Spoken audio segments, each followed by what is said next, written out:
And here we go.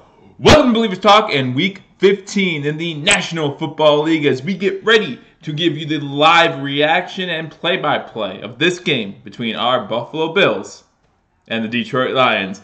Welcome to Believers Talk. My name is Joe. If you're new, probably just joined me here. I appreciate you guys joining me. Hit that like button. Share this video as we get ready for this game about half hour away from the Buffalo Bills versus the Detroit Lions. And before this game gets underway, we are going to give you... I was actually watching TD Dolphins, TD Fins fan, whatever it is, on YouTube. If you haven't checked him out, do that. But he was just on CBS Sports for his reaction last week for the Miracle in Miami. And it was a great reaction, just real emotion. I'm sure my emotional reaction would probably be about the same if that would have happened to the Bills. But we have to get there. We have to get through these stepping stones. And one of these stepping stones is suffering through a possible losing season. Welcome John Patrick. Welcome Myth. Welcome to Believers Talk. Glad you guys are here. Inactives might force Allen to throw the ball. We'll actually talk about that a little bit. We'll talk about the inactives. If you haven't been here before, what we try to do in the half hour leading up to the games is I'll give you the inactives for today's games for both the Detroit Lions and the Buffalo Bills.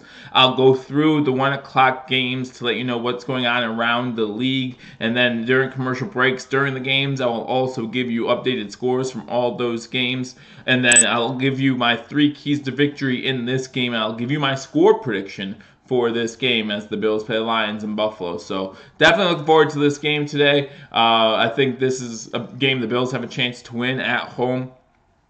3 of our last 4 games were at home, so that was kind of cool. Next week going into New England, that's going to be a lot of fun seeing how Josh Allen does against the Patriots in their home. Finally get to see that matchup of Josh Allen versus Bill Belichick and that Patriots defense. Again, we know Bill Belichick's track record with rookies going into New England. So I look forward to that as well. But we're talking about the Lions right now. We're talking about the Detroit Lions. Again, welcome to Believers Talk. My name is Joe. Hopefully we have a great game. Last week was a fun game. Last week was a fun game. 2 weeks ago, both those division matchups, fun games to watch, fun games to be a part of, fun games to stream. We came out on the losing end of both those, unfortunately, but hopefully we have a different result in this one. This one should be a little bit more fun. Hopefully we can get the win at home again. So we'll see what happens here as the Buffalo Bills play the Detroit Lions. Let's go through the inactives. Let's start there as we are currently at 12:33 on the East Coast again. Kickoff at 1 o'clock, so we're a little less than a half hour away. So let's give you the inactives. First for the Detroit Lions, Nick Beller, their fullback, he's inactive. Marcus Cooper, their defensive back, he's inactive. Bruce Ellington, he's inactive. Deshaun Hand, defensive end, inactive. Kerryon Johnson, rookie running back, he's inactive. Rick Wagner, offensive tackle, is inactive. And then Charles Washington, the defensive back, is inactive. You know, this Lions team currently 5-8. Slim playoff hope still alive. That's what they're fighting for in this game as they travel to Buffalo. They haven't traveled to Buffalo too often. I think these teams have actually only played each other 10 or 11 times in their tenure here, just because you know how it is with the AFC and NFC teams. Don't get to play each other as much, so we'll see what happens here. Detroit has lost, I believe, 4 straight coming to Buffalo, so hopefully we keep that streak alive as the Buffalo Bills get ready to play the Detroit Lions here. Let me see here. Then we're going to the Buffalo Bills inactives. There we go. Buffalo Bills inactives. We have Derek Anderson inactive. Again, he is back from his concussion protocol. However, there's no point in having him on this roster, filling up a roster spot when we have Josh Allen as our announced starter and we have Matt Barkley backing him up. He's clipboard to teach Josh Allen is not really injured, just on the inactive list because there's no reason to have him on the active roster. Vladimir Dukas, again, he's been on the inactive roster for a little bit now. Chris Ivory and LaShawn McCoy are both on the inactive list, so that was what John Patrick was talking about, how since both of those guys are inactive, might force Allen to throw the ball. We'll see. Obviously, Marcus Murphy's going to be back there, and we got Keith Ford as well back there, so we'll see how that goes as far as running the ball. I look forward to seeing Keith Ford back there, and we all know that Patrick DeMarco is a threat at fullback and he's a great fullback. I really enjoy the fact that we got him. I like him as a fullback, and I think he's one of the more underrated players on this Bills team. So then Ryan Lewis, the cornerback, he's inactive. Dean Marlowe, strong safety, he's inactive. We just got him off the practice squad, so look to see him maybe making an active roster here towards the end of the season. And then Logan Thomas, tight end, he is listed as inactive as well. We do get Kroom back. So we still have those two tight ends. We have Charles Clay now and Jason Kroom as our tight ends. So that is the list of the inactives for this game today. We'll see some younger players coming out because, again, especially with the injuries to McCoy and Chris Ivory. Sorry, thinking for a second.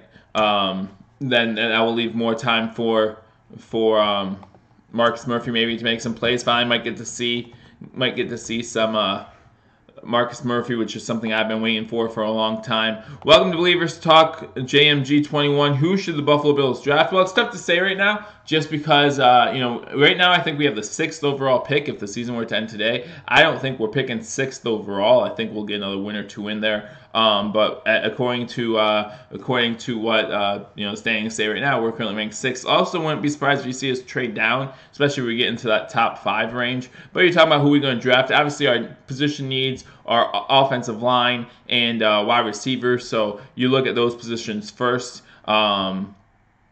And just look through the list here. I'm not seeing anyone off the top of my head. A.J. Brown from Ole Miss. He's actually a great wide receiver. I've been watching some of him. Wouldn't mind picking him up if we get down a little bit further in the first round.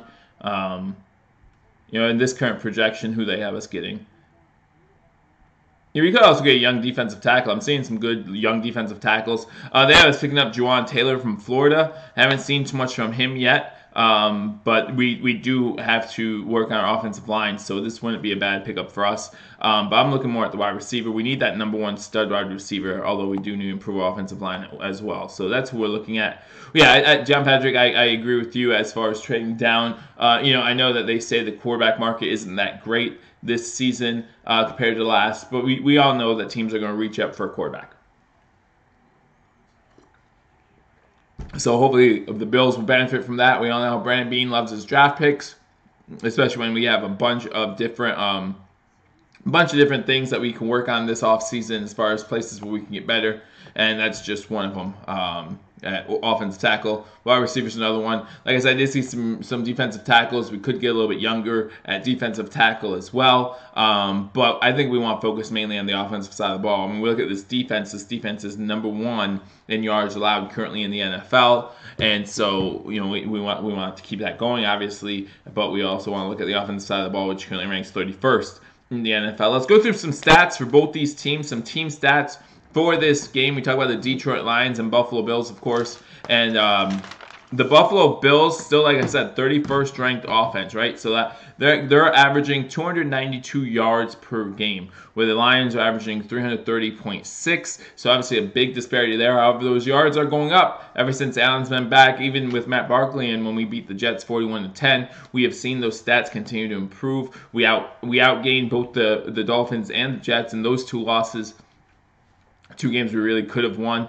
But then you look at the passing yards. The Lions currently 227.6 passing yards. But again, they're going up against the number 1 pass defense in the Bills. The Bills only 166.7 passing yards a game. That obviously needs to improve, and hopefully that improves a little bit today as both Chris Ivory and LaShawn McCoy are out. Rushing the ball, they average 103 rushing yards. You talk about LeGarrette Blount. You talk about who else? Who's the other guy back there? I know they have another guy back there. I can't think of his name off the top of my head. I'll get there in a second. But yeah, they have a couple good running backs there. And then obviously with the Buffalo Bills, you're looking at 125.3. A lot of that, however, is Josh Allen, right? Let's not lie about it. A lot of that is Josh Allen. They also have Theo Riddick. That's the other guy I was thinking of. Kenyon Johnson is out today. He's inactive. He's another young running back that they have over there. But that's the running back situation currently. Thought whose jersey I should get?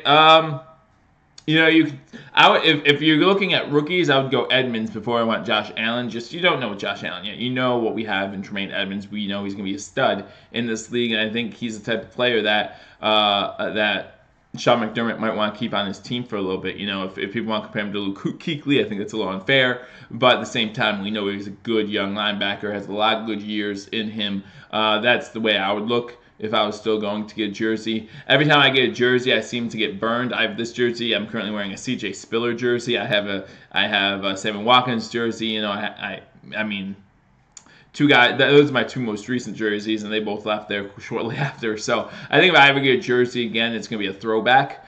Maybe a Kelly or a Thomas or a BB or a Reed, something like that.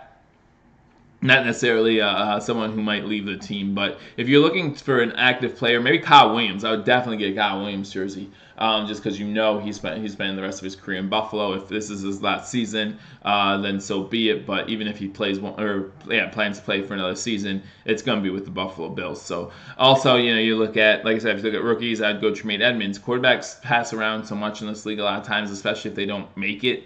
Especially if they're not like a great quarterback, which we're not sure on Josh Allen yet. We don't know if he's going to be a great quarterback or not. He could easily find his way down the depth chart and then get traded somewhere or something along those lines. We've seen it happen before with first round draft picks. So that's the way I would go. But you do you, whatever you want to do. Would they re-sign White? I hope so. I think Tre'Davious White is again proving to be one of the better cornerbacks in the league. But I think he's getting very little recognition just because of the team he plays for. And I understand that. I really do, guys. The Buffalo Bills do get disrespected a lot. But when you talk about not making the playoffs in like 18 straight years before last year, when you talk about the mediocrity that we've lived through for the past 20 years. We talk about who's in our division, TB12, and the Patriots, and how much they just win every single year. I mean, it makes sense that other teams in the AFC East, I'm sure Jets fans are saying the same thing, other than the fact that they live in New York, so, they get their own paper. But, that's just the way it is. We're upstate New York. We're not in New York City like the other two teams claim to be. It's just the way it is. We get disrespected. That's fine. Count us out until we make it to 4 straight Super Bowls in a row. By the way, how many other teams have done that ever? None. So we do have that still. I think we'll always have that to our name, or at least for a while longer. We all know how great the Patriots have been for the past 20 years, but they haven't even made it to 3 in a row. So it's something to say that you made it 4 straight Super Bowls in a row. I got my Allen after the Chargers game. Go Zay Jones. I like the Zay Jones jersey, but again, you talk about a guy who might not get re-signed. It all depends on his last 2 years, right? Like right now, I think he's looking much better than last year, obviously, and we'll see what happens with that Zay Jones connection. But if nothing comes of it, if Robert Foster's the guy, and then we pick up a wide receiver and he's the guy, and then we get a guy in free agency and he's the guy, and then what's that leave for Zay Jones? You can go get something else. So, exactly. Buffalo Tings. Welcome to Believers Talk. Yeah, thanks for joining me. But yeah, I agree with you. Like, I just don't see teams going to 4 straight Super Bowls ever again. I just don't see it happening. Not saying it can't happen. Not saying it won't happen. It probably will happen. Records are made to be broken. But at the same time, it's going to take a lot. It's going to take a lot. And you look at the Eagles Patriots last year. Do they have 3 more in them? Because that's what it would take at this point. So do they? I don't know. I mean, we look at the Patriots. Obviously, it would be the Patriots, not the Eagles at this point, because the Eagles have very slim playoff hopes at this point as well. But you look at that Patriots team is now the time where they're going to go to 4 in a row. I don't know. I don't know if Tom Brady has 3 more in them, but when will Josh Allen stop running? He won't. Welcome, Justin. Welcome to Believers Talk. Thanks for joining me. He won't is the answer, unfortunately. And I say unfortunately because a good quarterback needs to still have pass from the pocket. And he'll learn that, I think, with time. It's all a matter of how well he learns that compared to running the ball. That's the big question. So, you look at someone like a Cam Newton, how he, in his first couple seasons, he was running the ball a lot more too. But I think it was in his third years when they went to the Super Bowl, right? And then since then, they really haven't because he's become more of just a pocket passer. I mean, there comes a time where you have to be yourself and be the playmaker that you are, and there comes a time where you have to know to pass from the pocket. I've talked down here before about how I think Allen's missed wide open receivers with when he takes it down to run, and I just don't like seeing that. Your quarterback shouldn't be taking a lot of hits. I want him. The one thing we need Allen to do, however, it's not run the ball. I don't like the fact that he runs the ball so much, but the one thing we need him to stop doing is making bad decisions when he's close to the sidelines, right? We've seen time and time again, actually three interceptions this year have been him rolling to the right, rolling close to the sideline and then throwing across his body. It happened in the Minnesota game. I think it happened in the Houston game. and then it happened in the Jets game last week. So maybe it happened in the Dolphins game, but I know it's happened 3 times because I've commented on it 3 times. And then last week in the Jets game, he did it again. Luckily, there was no defender or receiver in the area, and it was just an incomplete pass. But he needs to stop doing that. This is not Wyoming. You can't get away with doing that in this league. You're going to get burned every time, and he needs to learn that. And those are some of those things that you'll learn throughout time. I actually like his progression at this point a little bit more than Trubisky's, and this is Trubisky's second season. So what can you say about that? I don't know. I mean, Chicago obviously has a beast defense, getting a lot of turnovers. We have a beast defense, but we're not getting those turnovers at that rate. And that's what is preventing us from winning this year compared to last year. We were getting a high turnover rate, and we made it to the playoffs. So, but let's talk more about these statistics here. So rushing, the Lions 103 rushing yards. We have 125 rushing yards a game. Points scored. Neither team scores a lot of points. The Lions are just under 21 points a game at 20.8. We're just above 15 points a game at 15.5. Again, those numbers trending upwards for us because of Allen being back and our offense finally getting a little bit of a rhythm. Third down efficiency, they're at 35%. We're at 32%. A little bit higher. I'd like to see closer to 40%, but that's a lot better than it was early in the season. Definitely, again, trending upwards in that regard as well, so that's good to see. Penalties are still killer, guys. We are averaging 2 more penalties a game than the Detroit Lions. The Detroit Lions are averaging 6.2. We're averaging 8.2. We need to stop with the penalties. That's obvious. I don't know what's going on Monday through Friday during practice. I really don't. But I really hope that this is something that Coach McDermott is stressing. It should be, but it should have been as of week 4, and it just hasn't been addressed the way I want to see it addressed on the field. But we'll see. Totally agree. Every time he rolls out, yeah, exactly. It comes with being a rookie. He gets nervous. He doesn't see things accurately. And Myth, you're a funny guy, Myth. Welcome back. Glad to have you back. Just put your charger in. Always have your charger nearby.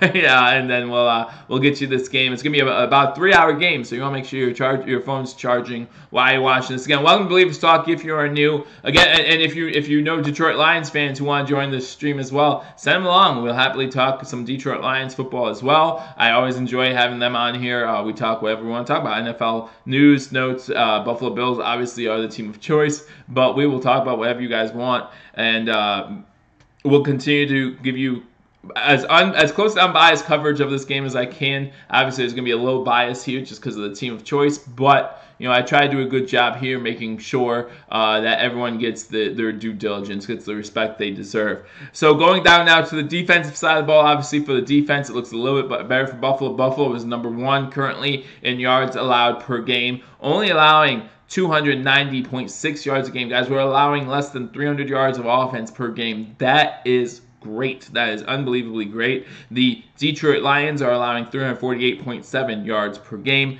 Passing, they allow 233.5. We only allow 185.8. Rushing, they allow 115. We allow 104. And then points allowed, we give up 24.6 points per game. They allow 24.5 points a game. So very similar stories here as far as offense and defense. Neither offense scores a lot of points, and the defenses do a pretty good job about mid-pack, both of them, about giving up points in this game. So good defense, horrible offense. Yeah, both teams really. Both teams in this game. So we look forward to watching this one. We'll see who does better. I think I really want to see Josh Allen throw the ball. Just start slinging it, man. I know you can run. We all know you can run. But that's only going to take us so far. Time to see what we got from as far as a passing standpoint. We have seen a lot of overthrows. We've seen a lot of underthrows from Josh Allen. We just want to see him be able to keep those down. So now we're moving on, guys. 10 minutes away from kickoff. Again, appreciate you guys for joining me. Welcome to Believers Talk. If you're new, hit that subscribe button. My name is Joe. We'll go through the NFL games today, and then I'll give you who I think is going to win those games, and then I'll get you to Detroit, Buffalo, give you my 3 keys to victory for the Buffalo Bills, and I'll give you my prediction for this game. So going down the list of games, we got Arizona at Atlanta. Atlanta is favored by 9 points. I have Atlanta winning this game. I think 9 is a big number for the Atlanta Falcons, a team that has struggled all season. Neither team doing well here, but I think the home team's going to pull this one out. I have Atlanta winning this over Arizona. I think I would take Arizona with the points, however. And then also, guys, next season, I will be here again next season. Unless I plan to be here next season. Obviously, things can change. But next season, I will keep track of my wins and losses. I know a lot of people do that. And I might do it against the spread even. I'm not sure. we'll see. But yeah, I'll definitely be keeping track of that and see how good I am compared to everyone else. I don't know. Maybe I'm terrible. Probably am terrible. But that's neither here nor there. Tampa Bay at Baltimore. Baltimore is giving 9 points in this one as well. I like Baltimore and give me the points in this one at home. Green Bay at Chicago. Chicago has not beaten Green Bay in Chicago, I think they said since 2006, which is just unbelievable to me. I don't know who we got in this one. The Green Bay Packers need to win this one to keep their slim playoff hopes alive. Bears win this one, they win the NFC North. Excuse me. I'm taking the Bears. Give me the Bears. I'll probably take if I'm betting the spread, I would probably take the Packers. I think 5.5 is a bunch for this Packer team, and it's hard to bet against Aaron Rodgers, right? It's just really hard to do that. But I think the Bears will win this game, but they will not win by more than 5.5 points. So, do I think the Browns could make the playoffs? Wow, that's a tough one. We'll get to that in a second after the games yesterday. In fact, I'll give you those final scores here in case you haven't seen those final scores yet from yesterday's game. So, moving down the list, we have Oakland at Cincinnati. I actually like Oakland in this game, even though Cincy's a 3-point favorite. I think Oakland's going to win that one, which means obviously I would take Oakland with the points. Dallas at Indianapolis. Indianapolis is a 3-point favorite. I like Dallas in this one. I think Dallas has made a lot of statements. Although they're out with Martin is not in today, offensive tackle. They're going to miss him a lot, I think. But I think they still have enough to get by. I think T.Y. Hilton is active for this game, so maybe I'll regret that decision. But I'm going to go Dallas over the Colts. Washington at Jacksonville. Jacksonville's a 7.5-point favorite. I just don't know what's going on with Jacksonville in the quarterback situation. Man, I think Jacksonville's going to win that one. Washington, I just don't know what's going on over there. You know, you lose 2 quarterbacks to a broken leg, so you feel bad for them. Actually, Alex Smith's family just tweeted that he's home doing better, so we're happy to hear that for him. But yeah, I think Jacksonville's wins this game. Big game as far as playoff implications go. Miami goes to Minnesota.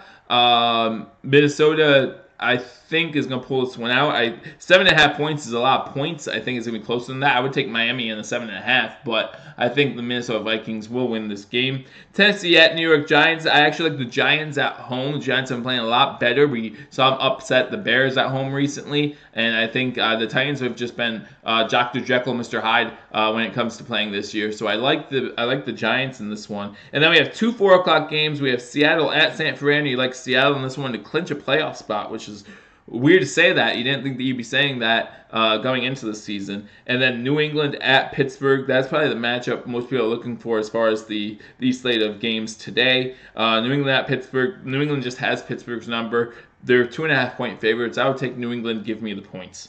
And then tonight you have the Philadelphia Eagles trying to stave off their playoff elimination, going up against the LA Rams. The LA Rams have not looked good the past couple weeks. Give me the Rams, but I will not take 13 points. So give me the Eagles if you're taking, I'll take the points there. If you're going against the spread straight up, I got the Rams in that one. Then tomorrow night you got New Orleans at Carolina. I like the Saints. The Saints are going to go marching in, and the Saints are going to go marching out with a victory. Yesterday we had 2 games, and then of course Thursday the thriller Kansas City LA Chargers, which of course I missed. But the Chargers won that one 29-28. Yesterday, 2 games coming down to the last minute. You have Cleveland beating Denver 17-16, and then you have Houston beating the Jets 29-22. This puts Cleveland's record to 6-7-1, keeping their slim playoff hopes alive. Myth just asked, do I think the Browns have a chance to make the playoffs? And the answer is simply no. You look at all the teams that are 7-6 ahead of them. There's I think 5 of them jumbled there at 7-6, and the Browns I think need at least 2 of those teams to lose twice. You know, and you're all fighting for just that one spot because obviously the Chargers, Chiefs will take one of the spots, and then you're all fighting for that last spot. And you have 5 teams at 7-6, I believe. I just don't think that they'll be able to jump a lot of those teams. I don't think all those teams are going to lose more than 1 game is the thing. But I'm looking at the standings now, going to AFC.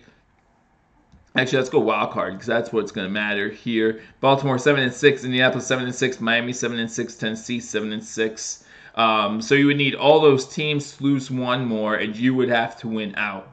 If you're the Browns, I don't say the Browns winning out. You know, they got Cincinnati at Baltimore the last week of the season. That's going to be a tough one. That might be deciding the playoff right there if at Baltimore, but that's going to be a tough one for them. They have recently played Baltimore earlier this season, and they beat them 12-9 in overtime. This one's going into Baltimore's a lot tougher to play when you're talking about going to Baltimore. So they're getting on the field here in Buffalo.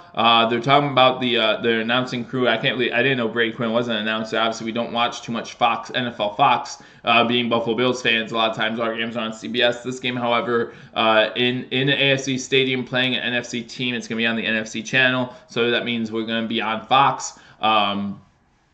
So yeah, I didn't even know that Brady Quinn was an announcer. So I'll get to listen to Brady Quinn announce. That'll be interesting. So let's talk about my 3 keys to victory as we get ready for this game. 12:56 on the East Coast. Less than 5 minutes to kick off, guys. I hope you're ready. I hope you're excited. I'm excited. Always look for those W's. I know some of you want the Bills to lose just so you get better draft position. I'm not about that. You know, what's the difference between drafting 6th and drafting 10th? You have the same chances of getting someone good at 6 as you do 10.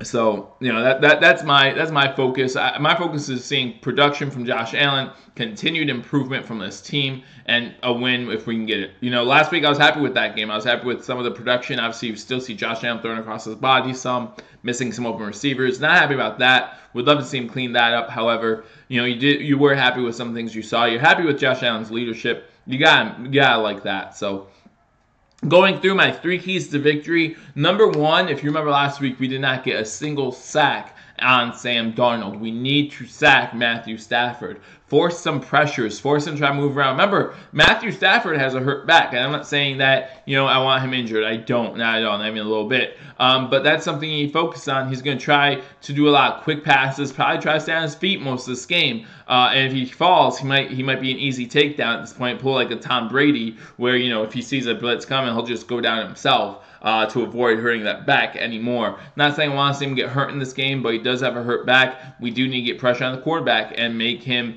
make possibly some bad decisions downfield. Not the 10th. Give me, yeah. Some people like picks and hate picks. You know, I know that hashtag sports. They hate that 9th pick. John Patrick, you don't like that 10th pick. But man, I just don't. I mean, every pick. You know, you go through every single number. I'm sure you can name a guy that was great, and I'm sure you can name a bust. You know.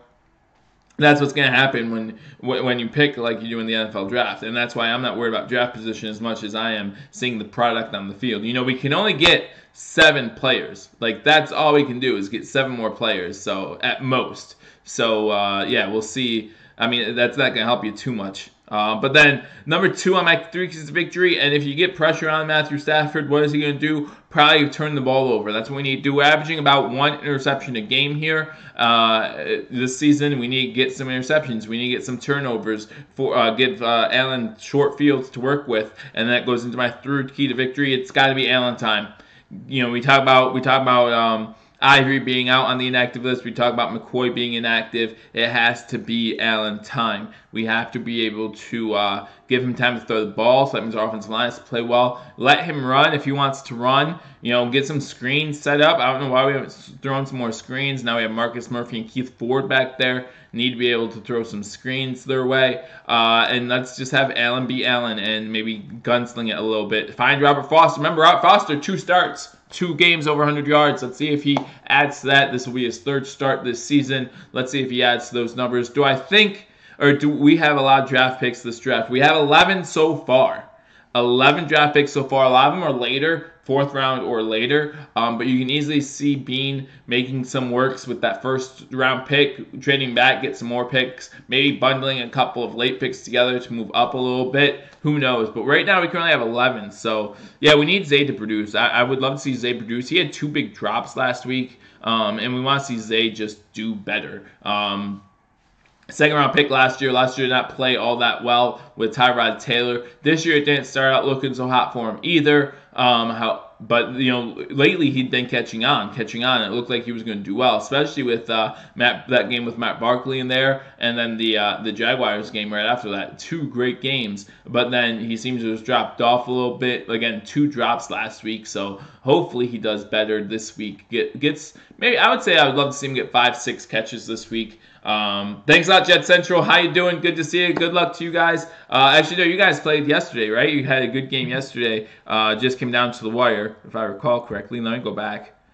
Let me go back and check. Yeah, you guys lost to Houston 29-22, man. Hey, Sam Darnold's looking good. Hopefully not too many Jets fans are saying he's a bust now, because he's looking pretty good. I was impressed with him yesterday, impressed with him against the Bills. So thanks for coming on here, Jets Central. Always good to see you. I don't know what you're doing today. You got the day off, right? So enjoy your day of watching all the games. Obviously, there's some key playoff matchups today that a lot of people are going to be keeping their eye on. You look at that Miami game. That's going to be a good one. Miami, Minnesota. That'll be a fun one to watch. Dallas, Indianapolis. That'll be a fun one to watch. And again, guys, I will keep you updated here in the room when we go to commercial break. I will keep you updated on exactly what's going on in the other games around the league. I'll keep you updated on score and things of that nature. So stick with me here, guys. We'll go ahead and we'll watch this game. I'll give you a live play-by-play reaction, and then we'll also give you updates from around the league. When I see updates on the screen, I'll let you know, and then we'll also keep you updated during the commercial breaks with all the scores. If you're in fantasy playoffs, stay tuned, because while things are going on, I will tell you who's scoring around the league. I'm sure if you're in fantasy playoffs, you're checking it some way, whether it be on your phone. Myth, don't check your fantasy stats on your phone. You will die. Unless you keep plugged in. But I know you're probably checking fantasy stats on your phone. But I will also keep you updated on who scored and where. So you ask who is going to replace Matt Milano. That's going to be Corey Thompson, a rookie from LSU. He's going to be replacing Matt Milano in this game. I'm sure you'll see Sean Alexander. Maybe you only see 2 linebackers in there a couple times. Yeah, Allen and Darnold, it's going to be a lot of fun, Jet Central. I really do think it's going to be a lot of fun, I mean, for the next few years, as long as both teams, or both quarterbacks, continue to produce the way they've been producing so far this year. Be like maybe a Marino Kelly type thing. Remember back in the 90s with the Dolphins and Bills? That was a lot of fun to watch, a good rivalry there. Maybe we have the same thing going on with the Jets now. That'd be a lot of fun if we can live those days again. And I'm saying that because we went to 4 straight Super Bowls during that time. So the Detroit Lions have won the coin toss. They have elected to defer. So that means the Buffalo Bills will be receiving the ball first. You have McKenzie back to receive this kick from Detroit. You can't wait till this offseason, Myth. I can't either. Just because I'm already excited for next season and what's possible next season. That's kind of why I'm looking forward to the offseason, just to get ready for the season. So Matt Prater is on to kick the ball off to McKenzie, who's in the end zone. And we are underway here in Buffalo with the kick. And it's going to be returnable. McKenzie out to the 8. Gets the ball at the 8-yard line, go run it to the right, gets to the 25, gets to about the 30-yard line before he's pushed out of bounds. So there's a flag late in this play, and again, you know, that's a lot of times why kick return teams are good with having the kickoff teams are good with letting the kick return team return it, because 9 times out of 10 there's penalties on this stupid kickoff. So why wouldn't you do that? So illegal block in the back on the Buffalo Bills. We got Jerome Boger, his 13th season in the NFL. He'll be calling the penalties in this game.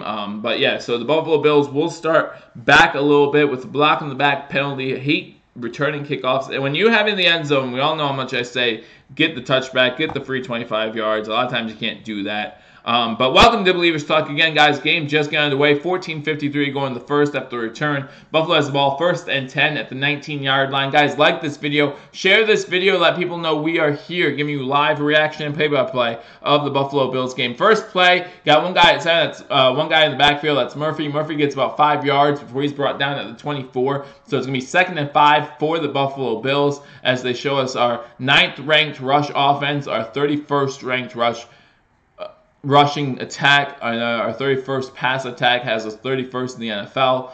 Marcus Murphy is the starting back. Again, Keith Ford-Welby coming in as his backup from time to time. But it'll be great to see Marcus Murphy finally in there. 2nd and 5, Allen under center. We got 3 wide receivers to the bottom of the screen. Again, Murphy lone set back. Allen's reading the defense. Looks like he might be switched to play up. 2 seconds on the play clock. He gets the play off. Murphy with another run. Jukes to the right and gets about 4. So it's going to bring up 3rd and short, 3rd and 1. And this is, hey, Angry Buffalo sports fan, thank you for joining my Believers Talk again, guys. Let people know we're here. Currently 12 people watching this. Hit that like button, guys. Like this video. Share this video with your friends. Let them know we're here. Again, if you're a Detroit Lions fan, if you're a Bills fan. We just saw Jet Central in here. Always enjoy having him on the show. Great guy. Always, I wish the Jets the best of luck yesterday. Couldn't pull it off, but Sam Darnold's looking really good. And like he said, Darnold and Allen might be taking over the AFC East soon. So I formation for the Buffalo Bills, receiver to the bottom of the screen. Allen's going to QB sneak this one. Actually does not look like he has it as of yet. They did stop the play. He's right at the yellow line. Not sure if the yellow line's a good indicator. I like the 3rd-and-1 QB sneak. However, if you remember just, 2 weeks ago, we ran a 3rd-and-1 QB sneak and ended up hurting Groy for the season. So we lost our center. So they did give the Buffalo Bills the first down there. Gave them a yard on the play. 13 minutes to go in the first quarter. It's going to be 1st and 10. Buffalo at the 34-yard line. Got an I formation again with DeMarco, and it looks like that's actually Keith Ford back there for his first play. He's going to get the ball on 1st down. And he's going to get 2.5 yards. So that's his first carry of his NFL career. And he gets about 2.5 yards on that one. So undrafted free agent Keith Ford, good to see him. I know he was undrafted free agent for us. We signed him to our practice squad, I guess, and now he's up here. So again, checking out that young talent. We know we do not have a chance at the playoffs this season, but it's good to check that out. So it's going to be 2nd and 8 for the Buffalo Bills. 12.5 minutes to go from the 32-yard line. Allen in shotgun, 5 wide receiver set, 2 to the top of the screen, 3 to the bottom. So it looks like Allen's going to throw for the first time today.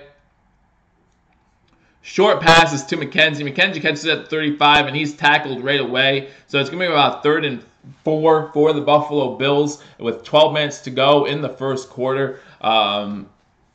Showing out Coach McDermott, who's currently 13 and 16 in the regular season as the Buffalo Bills head coach. Welcome to Bleav Talk again. Are we officially out of the playoff hunt? Yes, we are officially out of the playoff hunt, Patrick Starr. And if so, do you want us to lose for better draft position? I never want that. I personally never want us to lose for better draft position. Again, I say the difference to me between the 6th pick and the 9th pick or the 12th pick, it's all just a crapshoot, guys. We have Allen in shotgun, 5 wide receiver set, 3 to the top, 2 to the bottom. Short pass. This one's to McKenzie again. This one's completed, and he gets it to about the 43-yard line before he's taken down. It's going to be another 1st down for the Buffalo Bills. 11:20 to go in the first quarter as the Bills move closer to midfield. They got 2 first downs now on this drive. We saw the penalty on the kickoff. That's been the only penalty so far, so that's a good thing. And then we also see 2 first downs here. We're methodically moving downfield. Looks like McKenzie got poked in the eye. Should have been a face mask penalty if that's the case, but no flag on the play. Maybe missing a contact or something like that. I formation for the Buffalo Bills. Got Charles Clay in there. Looks like he's running anchor. And then we have a running play. This one with Murphy to the right. Run a sweep play. Murphy gets to midfield and beyond. Gets about the 49 into Detroit Lions territory. So it's going to go short 2nd down, but 2nd and 2 for the Buffalo Bills as they continue to move the ball. 10:40 to go in the first quarter. And we just keep moving the ball methodically downfield. Allen's 2 for 2 so far on this drive. And then we've run the ball, I think, 5 times now. Allen with the QB sneak. His only run for 1st down on 3rd and 1. Got the 1 yard. So now Allen on center. I formation again on the 2nd and a long 1. 10:20 to go in this game. 2 wide receivers and Charles Clay in there.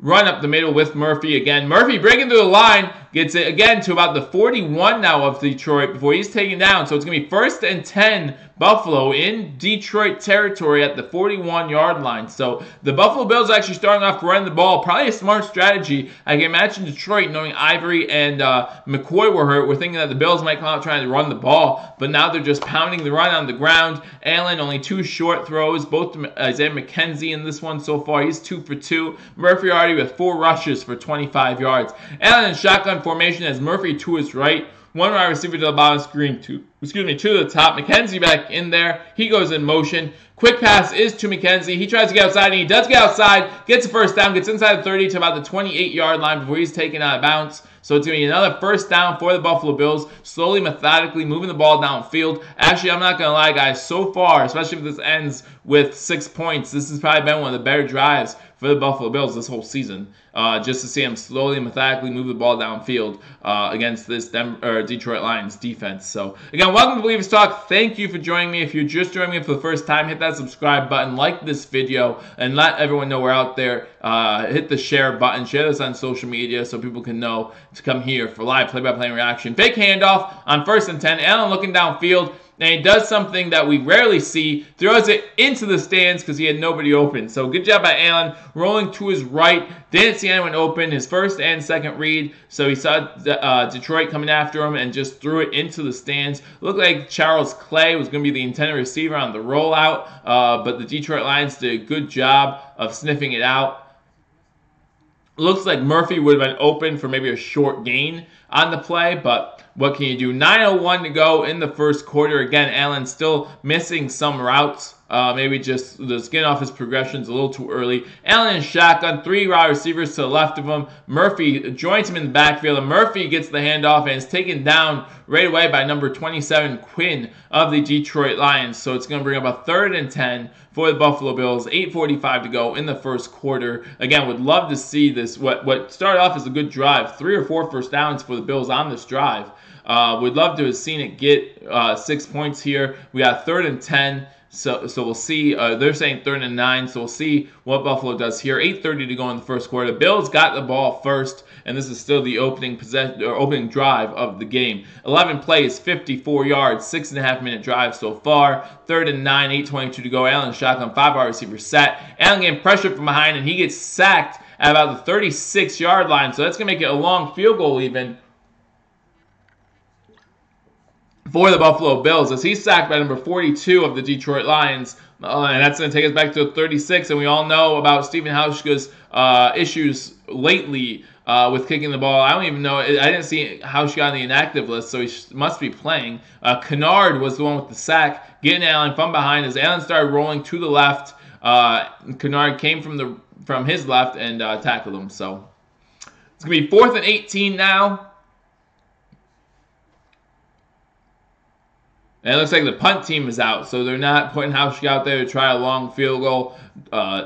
Excuse me, Darr is out for the punt, so he'll try to knock the Lions deep into the Bills or their own territory. Just a little bit disappointing there. Good way to start the drive, a few first downs. The Bills are unable to down the ball, so they'll give you a touchback. So Matthew Stafford will start the ball 1st and 10 at the 20-yard line. So first commercial break, again, a little disappointing way to start this game. You start the game with 3 or 4 first downs, get into Lions territory, unable to connect late in the drive and get a sack late, and that makes it forces you to have to punt instead of trying a long field goal. So we'll get through. And then we couldn't give them a touchback. So we'll go through the scores so far around the league. Saw a couple score updates already. Arizona, Atlanta still 0-0. You got Tampa Bay, Baltimore 0-0. Green Bay, Chicago 0-0. Oakland, Cincinnati 0-0. Indianapolis has 6 over Dallas as there's a 48-yard field goal attempt by Dallas is blocked. Indianapolis recovers it and runs it back for a touchdown. So 6-0 Indianapolis there. Extra point pending in that one. So looks like it's about to be 7-0 Indy over Dallas there. Washington and Jacksonville 0-0. Minnesota has already scored a touchdown against Miami on a Stephon Diggs 13-yard TD pass from Kirk Cousins. And the Giants and Tennessee are 0-0 as well. So we have 2 scores currently. We have the the Indianapolis Colts scoring against the Dallas Cowboys. Actually, it looks like they took the points off the board here. So they must have been reviewing it for some reason. Maybe it was down when he recovered it. I'm not sure. But they took the points off the board there. We do have the 7 points scored by Minnesota over Miami. Hey, Fox87, welcome to Believers Talk. Thank you for joining me. Again, everyone who's joined me, my name is Joe. Thank you for joining me on this stream. If you are new, hit that subscribe button. Guys, hit that like button. That helps me out a lot. FFS, I am so mad that Fox in Syracuse does not have the game on. Let everyone know in Syracuse to come on here, guys. Welcome, Rick Rorick. I'm sure I'm going to pronounce that incorrectly, so I apologize. It says on the guide page that the Bills-Lions game, but they're showing the Cowboys-Colts game. Such BS. Well, I mean, I'm not going to lie. If I was just a fan of the NFL, I mean, the Cowboys-Colts game definitely has more playoff implications. But if you're a Bills fan, man, up in Syracuse, close to the Bills Nation, you should be having those Bills games on. But let them know we're here. Let them know we're here on Believers Talk. And join the stream so that way I can just give you guys the live play-by-play and reaction for this game. So again, thank you for joining me on Believers Talk. My name is Joe. If you're new, hit that subscribe button. We go live every single Sunday for Buffalo Bills football. Go live throughout the week, so you want to make sure to hit that notification bell. And then we also do pre-game and post-game for every single game. So thank you for subscribing, Rick Warwick. Always glad to have new subscribers. I appreciate it. Like I said, share this video. Let them know up in Syracuse that, hey, we're here giving you live play-by-play reactions. We're back from commercial break. 7:19 to go in the first quarter. The Lions get the ball 1st and 10 at the 20-yard line. Shotgun formation. They run on 1st down. Run gets about 2 yards. He gets to the 22-yard line before he's finally taken down by Alexander. That run by number 34 of the Detroit Lions, and he's taken out of bounds for a 2-yard gain. So it's going to be 2nd and 8 now as they ran to the right side. That the Buffalo Bills looked like they could have got him in the backfield, just unable to do so. So 2-yard gain makes it 2nd and 8 for the Detroit Lions from the 22-yard line. Stafford under center. You got 2 wide receivers at the top of the screen, 1 to the bottom. Fake handoff to go into the air on 2nd down. That one is caught by Galladay for a 1st down. Stafford takes a hit on the play, slow to get up, limping again. Again, Stafford's been hurt the past 2 weeks. Got hurt banged up pretty good in the Rams game they played. Got hit 12 times by Donald. That to me is unbelievable that someone could get 12 times in a game by the same player. But he's hit on the play. Looks like by Lorenzo Alexander. He clutches his knee right away. But a good completion to Galladay for a 1st down. They got the ball now 1st and 10 at the 42-yard line. 6 minutes to go in the 1st quarter. This is a handoff here, and this one's going to get nowhere. Actually, going to get a loss of about 3 or 4 on the play as he's tackled by Kyle Williams and pretty much gang tackled at that point by Alexander and Kyle Williams. So it's going to bring up a 2nd and 13 for the Detroit Lions as they're showing us the Stephon Diggs 13-yard touchdown against Miami. Again, Miami coming off that miracle play against New England to keep their playoff hopes alive, and they need to keep winning. If they have a shot to make the playoffs, I think they probably have to win out. But I wouldn't mind seeing the Dolphins in there. If the Bills aren't in there, I never mind seeing any team in there. Like, I don't care. I just want to see good football. So, shotgun formation, running back to Stafford's left, 3 wide receivers about the screen. Number 10 comes in motion, gets a shovel pass at the snap, and he gets tackled at about the 45-yard line. So, it's going to be about a 3rd and 8 for the Detroit Lions here. Talking about the Bills' number 1 pass defense. So, hopefully that continues in this game. What's going on? Where's my video at? I'm missing it. I hope you guys are still here. I can't see my chat, guys. So if you're trying to chat with me, I apologize. I'm trying to get there. Go Bills, baby. Thank you, Justin Lewis. Welcome to Believers Talk. If you're new again, hit that subscribe button, guys. Glad you're here. I'm ahead by a few seconds. Oh, sorry. Sorry, I'm just giving it as I see it. Stafford in shotgun. Quick pass to number 13. Short of the 1st down. It's going to be about 4th and 1.5. That one's by Jones of the Detroit Lions. So that's going to be about 4th and 1 for the Detroit Lions. Look like they're coming off field, close to midfield there. Good tackle by Tre'Davious White. Maybe I'm ahead because this game's on Fox and it's slower for you guys. I don't know. I don't know why I'm ahead, but I try not to be. We are here. Hey, let's do it. Let's do it. Good commentary. Thank you. Some positive feedback. Absolutely. Oh, give a little more expression. I try. I can do it a little bit today, but sometimes I just can't. We have a young child. Fair catch called for inside the 15-yard line. Have a young child at home a lot, so I appreciate the feedback, and I'll definitely be sure to do that. But sometimes when you have a young child at home, he's napping or something, you can't be as loud as you want to be. So I hope you guys understand that. But yeah, I try to be expressive as much as I can be. I definitely won't be pulling a TD Finspan thing anytime soon where he broke his lamp or something. Like he went pretty nuts doing the miracle play last week, so that was fun to watch. Found the Bills game on Facebook. Hey, Bills Mafia page. Yeah, they always have it, so watch the game there. Hey, thank you for listening to my commentary, Rick. Thanks a lot. I appreciate it. Welcome to Believers Talk. If you're new, hit that subscribe button. From Germany, hey, Jasmine, thank you for joining me here on Believers Talk. Just giving you the game. We do live Buffalo Bills games every single Sunday. Do live play-by-play, live commentary. I would love to show you the game. However, due to the copyright rules, I can't. YouTube would shut me down. So I do appreciate that. I appreciate that, Justin Lewis. I'll do my best to do better for you guys, constantly giving you commentary. The game is at commercial break. So while it's at commercial break, let's go ahead and update you on some scores from around the league. They did give Indianapolis those. No, they didn't. So Indy did finally score a touchdown. Marlon Mack with a 1-yard touchdown run. So now it is 6-0 there. Arizona has the ball, 2nd and goal in the red zone at the Atlanta 1-yard line. So it looks like they're about to score. Tampa Bay, Baltimore still 0-0. Green Bay, Chicago still tied at zeros. Oakland, Cincinnati still 0-0. Like I said, Indy just scored. Mack with the 1-yard touchdown to make that one 6-0. Washington, Jacksonville 0-0. Minnesota still 7-0. And Tennessee, New York Giants still tied at 0. So those are the scores from around the league. So far, only scores have been by Stephon Diggs and now Marlon Mack. You see Arizona getting ready to score against Atlanta. Again, I have Atlanta winning that one, so we'll see. But both teams pretty bad, so I won't be surprised if Arizona pulls out the win there. Arizona has been playing a little better. They lost to this Detroit team last week, beat Green Bay 2 weeks ago, causing Mike Mularkey to lose his job. Be interesting to see at the end of the season how many coaches lose their job. You know, the Jets, talking about Todd Bowles losing his job. Well, now the Jets have looked pretty good. You know, with Sam Darnold continuing to improve. I mean, he's looked pretty good, you know, and so it will be interesting to see if that's still on the radar for for Bowles, Todd Bowles, right? Todd Bowles, yeah.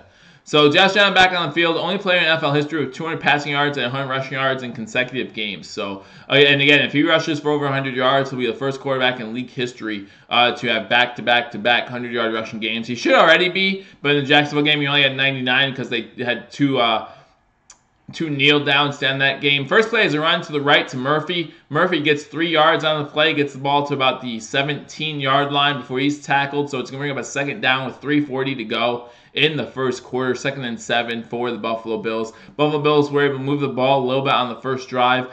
Sack on Allen on a long 3rd down made it impossible for us to kick a possible field goal. So we went with the punt, and then we got the ball back with our defense holding up. And now we have the ball again, 2nd and 7. Let's go Lions. Kimberly, welcome to Believers Talk. Thank you for joining me. If you're a Lions fan, we enjoy having you here as well. Lions and Bills rarely play each other. Run on 2nd down is to Murphy. He's hitting the backfield, able to get away. Gets the ball to about the 22-yard line before he's taken down. So with 3 minutes to go in the first quarter, still 0-0. Buffalo start with the ball, move the ball into Detroit Lions territory, but unable to capitalize. Punted it to the Lions, who were able to get the ball close to midfield, and then they were forced to punt. So 3rd and 2 here for Buffalo. 2:50 now to go in the first quarter. Murphy has been carrying the load most of this game so far for the Buffalo Bills. We've only seen Allen run the ball once. Was a QB sneak out of 3rd and 1.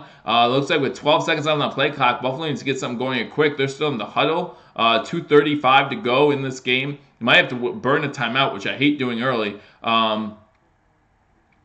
1 second, 0 seconds on the play clock. Snap on the shotgun formation. So I guess they'll give him the snap. And Allen with the completion to Foster. Foster gets the ball to the 29-yard line. So it's going to be a first down for the Buffalo Bills, as Foster is pointing to his eyes, thinking he got poked in the eye too. So that's the second Bills wide receiver to get poked in the eye here. Patricia is yelling about the play clock, which, yeah, I mean, I saw it 0. You heard me say it here. It hit 0. And they did not throw a flag. So Foster and McKenzie both getting hit in the eye early in this game. No penalties, though, for face mask, although if you get hit in the eye, probably should be. And how can you get Kimberly, thank you for subscribing. Even though you're a Lions fan, I appreciate it. Again, we do give you Bills content. We'll try to keep you updated on a lot of things in the NFL. I formation for the Buffalo Bills. This one's going nowhere with Murphy, as Murphy gets drugged down for about a 3-yard loss. So it's going up a 2nd and 13 for the Buffalo Bills. 1:30 to go in this first quarter. It looks like it's going to be, again, we thought this would be a low-scoring game just because of the fact these two offenses don't score all that much, and both defenses only allow about 24 points per game. So 2nd and 14 is what they're calling it, a minute and a half to go in the first quarter. And again, we're running the play clock down pretty good, so we're going with time possession in this first quarter. Shotgun formation, Murphy to his right, 3 wide receivers top of the screen, 1 to the bottom from the 25-yard line. 2nd and 14, Murphy goes in shotgun. Allen back to pass. Throws a rocket to Zay Jones. Zay Jones holds on to it to about the 36-yard line, so it's going to be a 3rd and short, about 3rd and 3. Zay Jones with completion. Josh Allen so far 4 for 4 on the day, so you know that.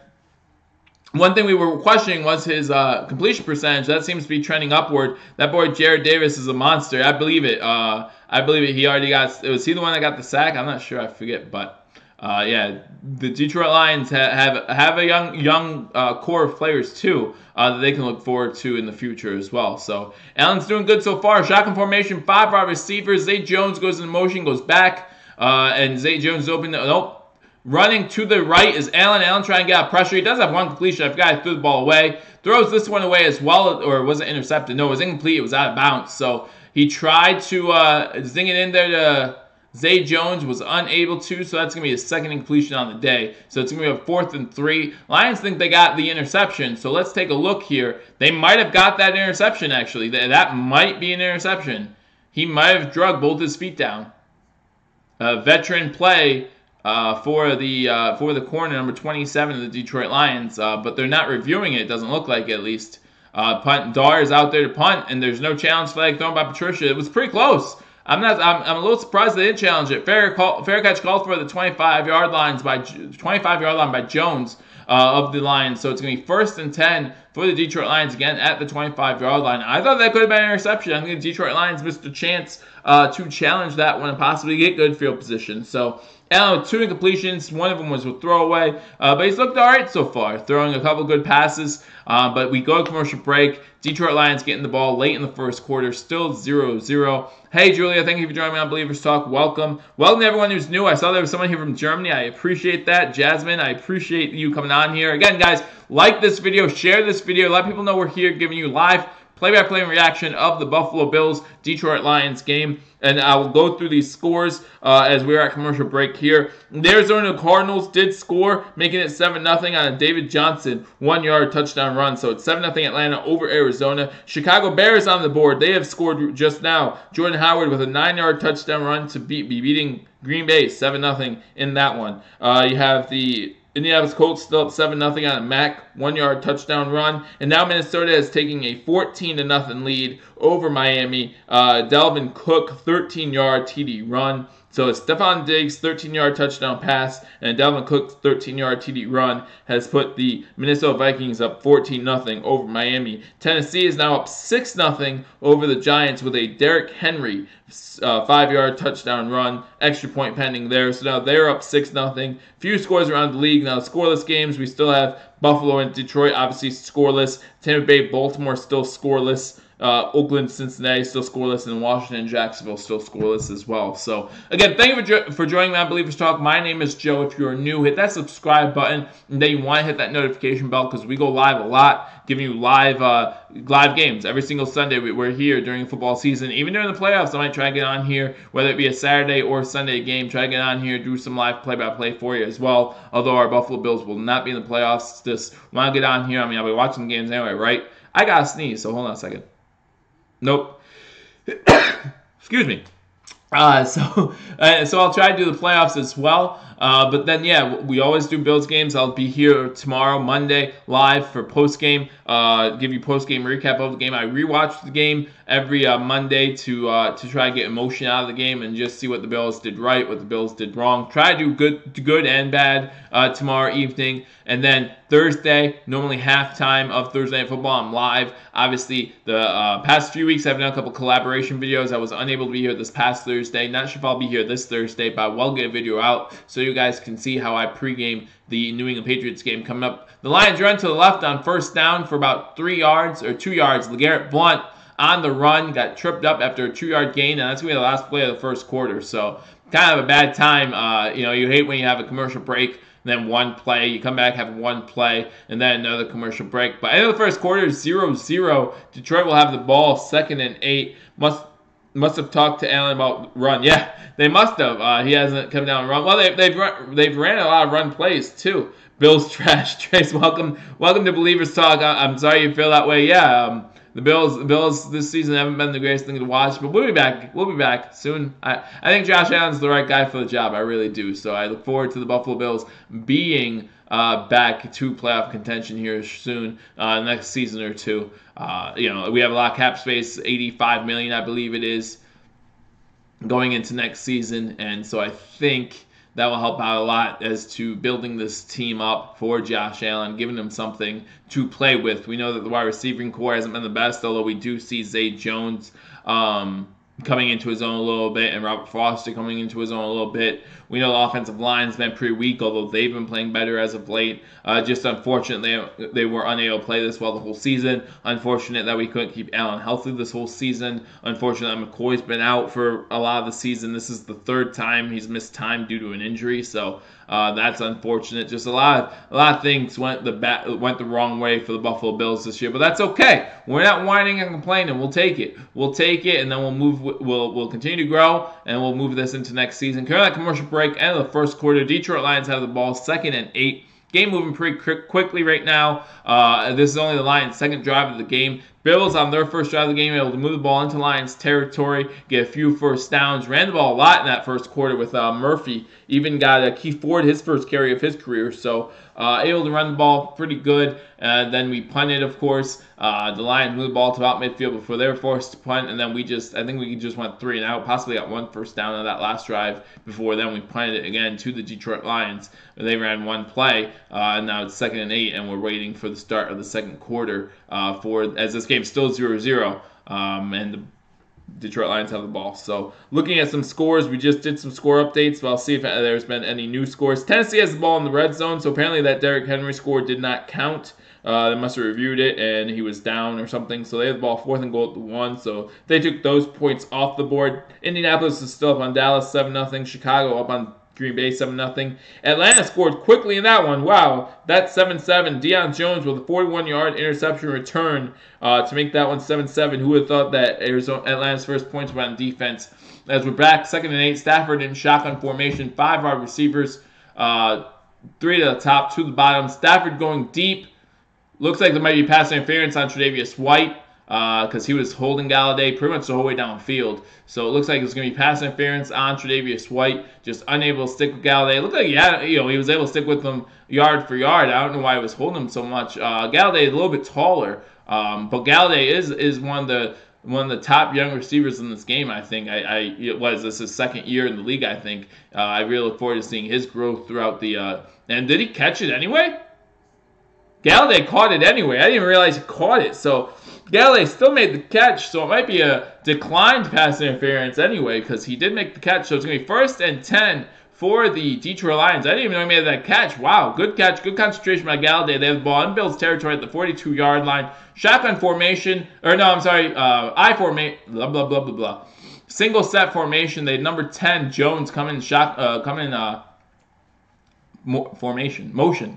That's the word I'm looking for. Come in motion as they snap the ball. They hand it off to number 10. He gets about 5 yards on the play, running to the right side. So it's gonna be 2nd and 5 for Detroit. Sorry about that bumbly stuff. I try to get better, I promise. So for 2nd and 6 from the 38-yard line. Stafford under center I formation for the Detroit Lions. You got 1 wide receiver to the top of the screen, 1 to the bottom.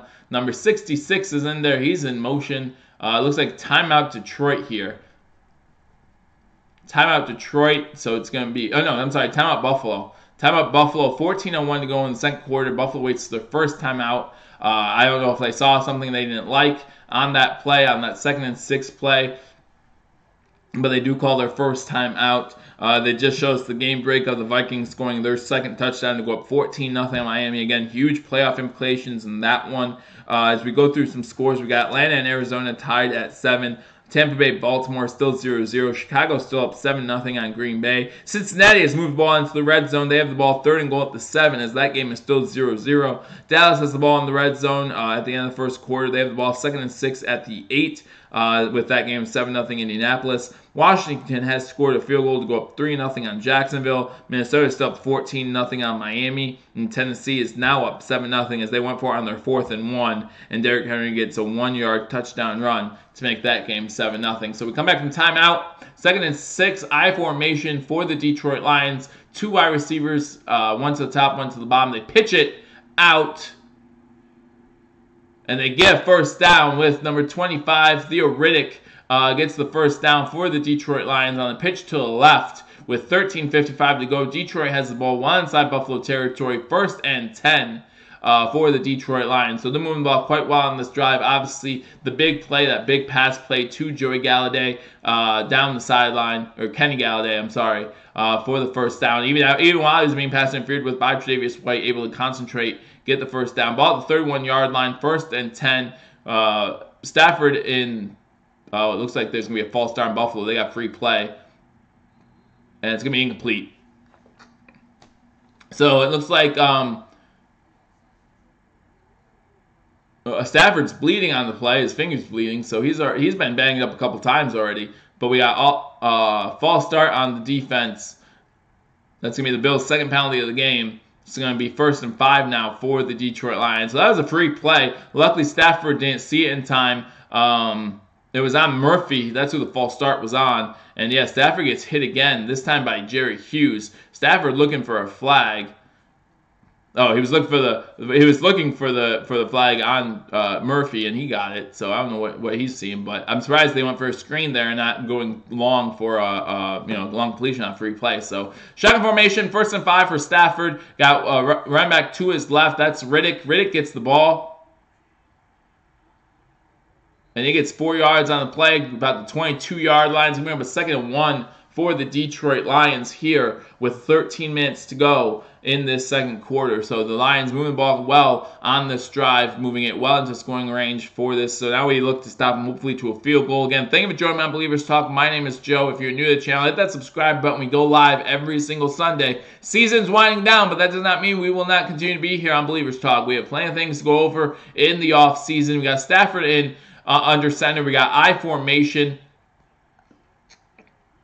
Theo Riddick gets the ball, and he's inside the 10, inside the 5, tackled at the 3-yard line. So Theo Riddick gets the ball, gets the first down, and gets the ball 1st and goal for the Detroit Lions at the 3-yard line. So it looks like Detroit is continuing to move the ball running. Ran to the left behind their fullback, number 82, gets a great block on Alexander, and then there's no one there on the backside as Hyde gets blocked well by the tight end.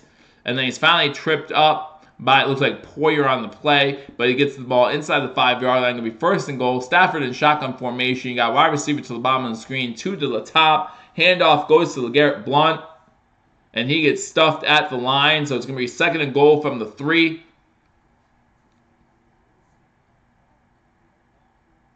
Second and 3, 12 minutes to go in the second quarter. Still 0-0. Detroit, this is their second possession of the game. Again, thank you for watching on Believers Talk. Andrew, I heard that this game was not on TV up in the Syracuse area. I'm not sure why it's not. I am actually broadcasting this game from Pennsylvania, so I'm not sure what you guys see there. But thank you for joining me on Believers Talk. Hit that subscribe button. We are live every Sunday for every Bills game.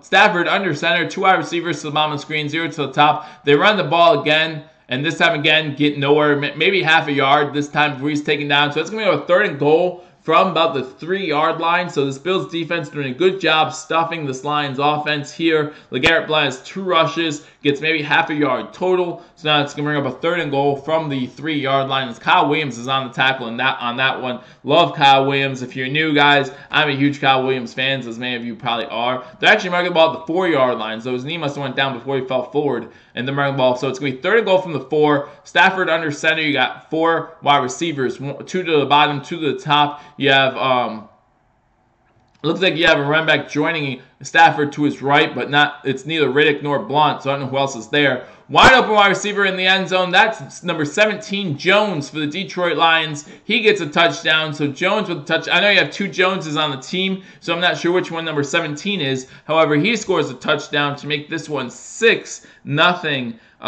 That's Andy Jones. Andy Jones with the touchdown makes it 6-0 Detroit. He's wide open in the end zone as I'm not sure what happened to Wallace there. It looks like that's Wallace's man. As they're playing man-to-man, he breaks off the bump coverage by Wallace and is just open in the end zone. So 6-0 Detroit, 10:45 to go in the first half. And Detroit gets on the board first. So again, a huge play to Kenny Galladay down the sideline. And it looks like there's a... You guys remember a few weeks ago, and this was a while back, when Bajorges thought there was a fake field goal and no one else thought there was? That just happened to Detroit. They went for the extra point. Not sure if they bobbled the snap. I really didn't see it that well. But the gunner picked up the ball, ran to the right. No one was there because no one knew it was a fake. No one thought it was a fake. So he just throws it away. So it's 6-0 after a missed extra point. a fake extra point or a missed bobble snap extra point, or who knows what that was. I have no idea what that was, but still 6-0 Detroit. Good job by the Lions there against our defense. As we go to commercial break, again, I'll update you on the scores from around the league every single commercial break so you guys know what's going on around the league. If you guys have fantasy, good. First of all, congratulations. You're probably in the playoffs. But if you guys have fantasy, I will keep you updated on who scored the points so you guys know that as well. In this game, obviously, 6-0. Andy Jones, a 4-yard touchdown pass from Matthew Stafford, puts them up 6-0. Atlanta's in the red zone. Tie game 7-7 against Arizona. As they're in the red zone, they have the ball, second and goal at the 4. Tampa Bay and Baltimore are still scoreless. Green Bay, Chicago. Chicago's still up 7-0 on Green Bay on a Jordan Howard 9-yard touchdown run. Cincinnati is now up 7-0 on Oakland after a Tyler Boyd 7-yard touchdown pass from Jeff Driscoll. So Andy Dalton not playing obviously because of the injury. Indianapolis is up 7-0 on Dallas. Washington still up 3-0 on Jacksonville. Minnesota has now opened up a 21-0 lead against Miami after the Latavius Murray 18-yard touchdown run. So Minnesota breaking out to a huge lead early against Miami. Miami, again, they're trying to stay alive in that playoff hunt. So we'll see what happens. Robert Williford, welcome to Believers Talk. Glad your Lions are up now 6-0. Good for you. And again, thank you for joining me. I will try to continue to give you play-by-play and reaction to this game. Again, I obviously a Bills fan, don't want to see the Lions win, but I'll be as unbiased as I can. That was a good drive by the Lions against this #1 pass defense. Huge play by Galladay, about 20-30 yards. As Tre'Davious White was holding him, even he was able to keep his wits about him, keep his concentration, and make the catch.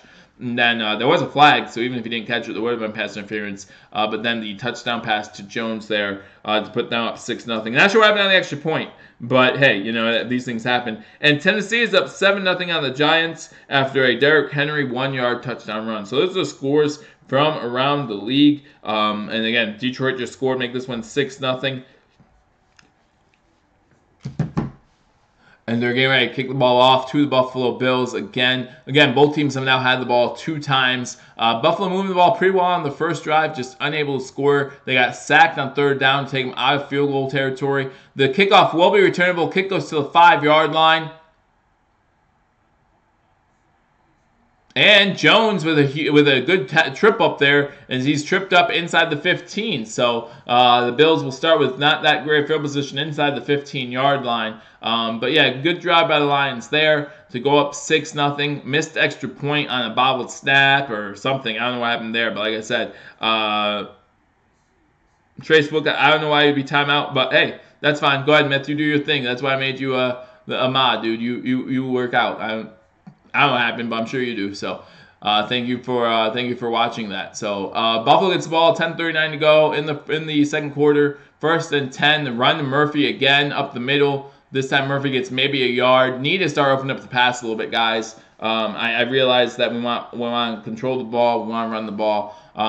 But you know, we've done that the whole first quarter to some success. I'm not gonna say we didn't have success on that one, but we had some success there, and I was happy to see that as well.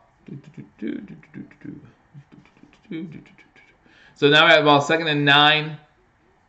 10 minutes to go in the first half. Again, the Lions will get the ball to start the second half as well.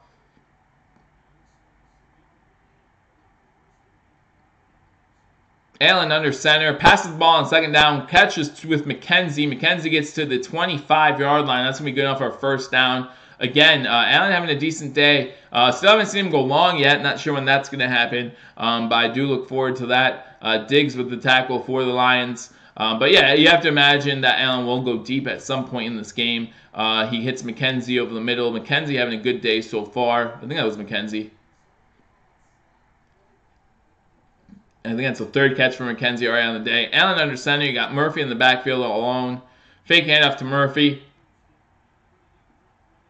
Now Allen does go deep, gets it to midfield. That's Foster again inside Detroit Lions territory. Gets to about the 47-yard line before he's taken out of bounds with 9:17 to go. So yeah, Allen having a pretty good day so far. Only the 2 incompletions. One was thrown out of bounds, which we love to see. But yeah, Foster starts to the left and comes across the field, and he's just open at about the 45-yard line. And Allen hits him in stride, and he's able to get inside Detroit territory. Gets I'm going to say about 32 on the play before he's taken out at about the 47-yard line. So another fake handoff here. Allen going deep this time. Has a guy. There is a flag down. 2 flags down on the play. It looks like Foster got held and interfered with. So it's going to be, looks like it's going to be Buffalo ball, 1st and goal if these 2 penalties are against Detroit. So went deep for Foster on that one.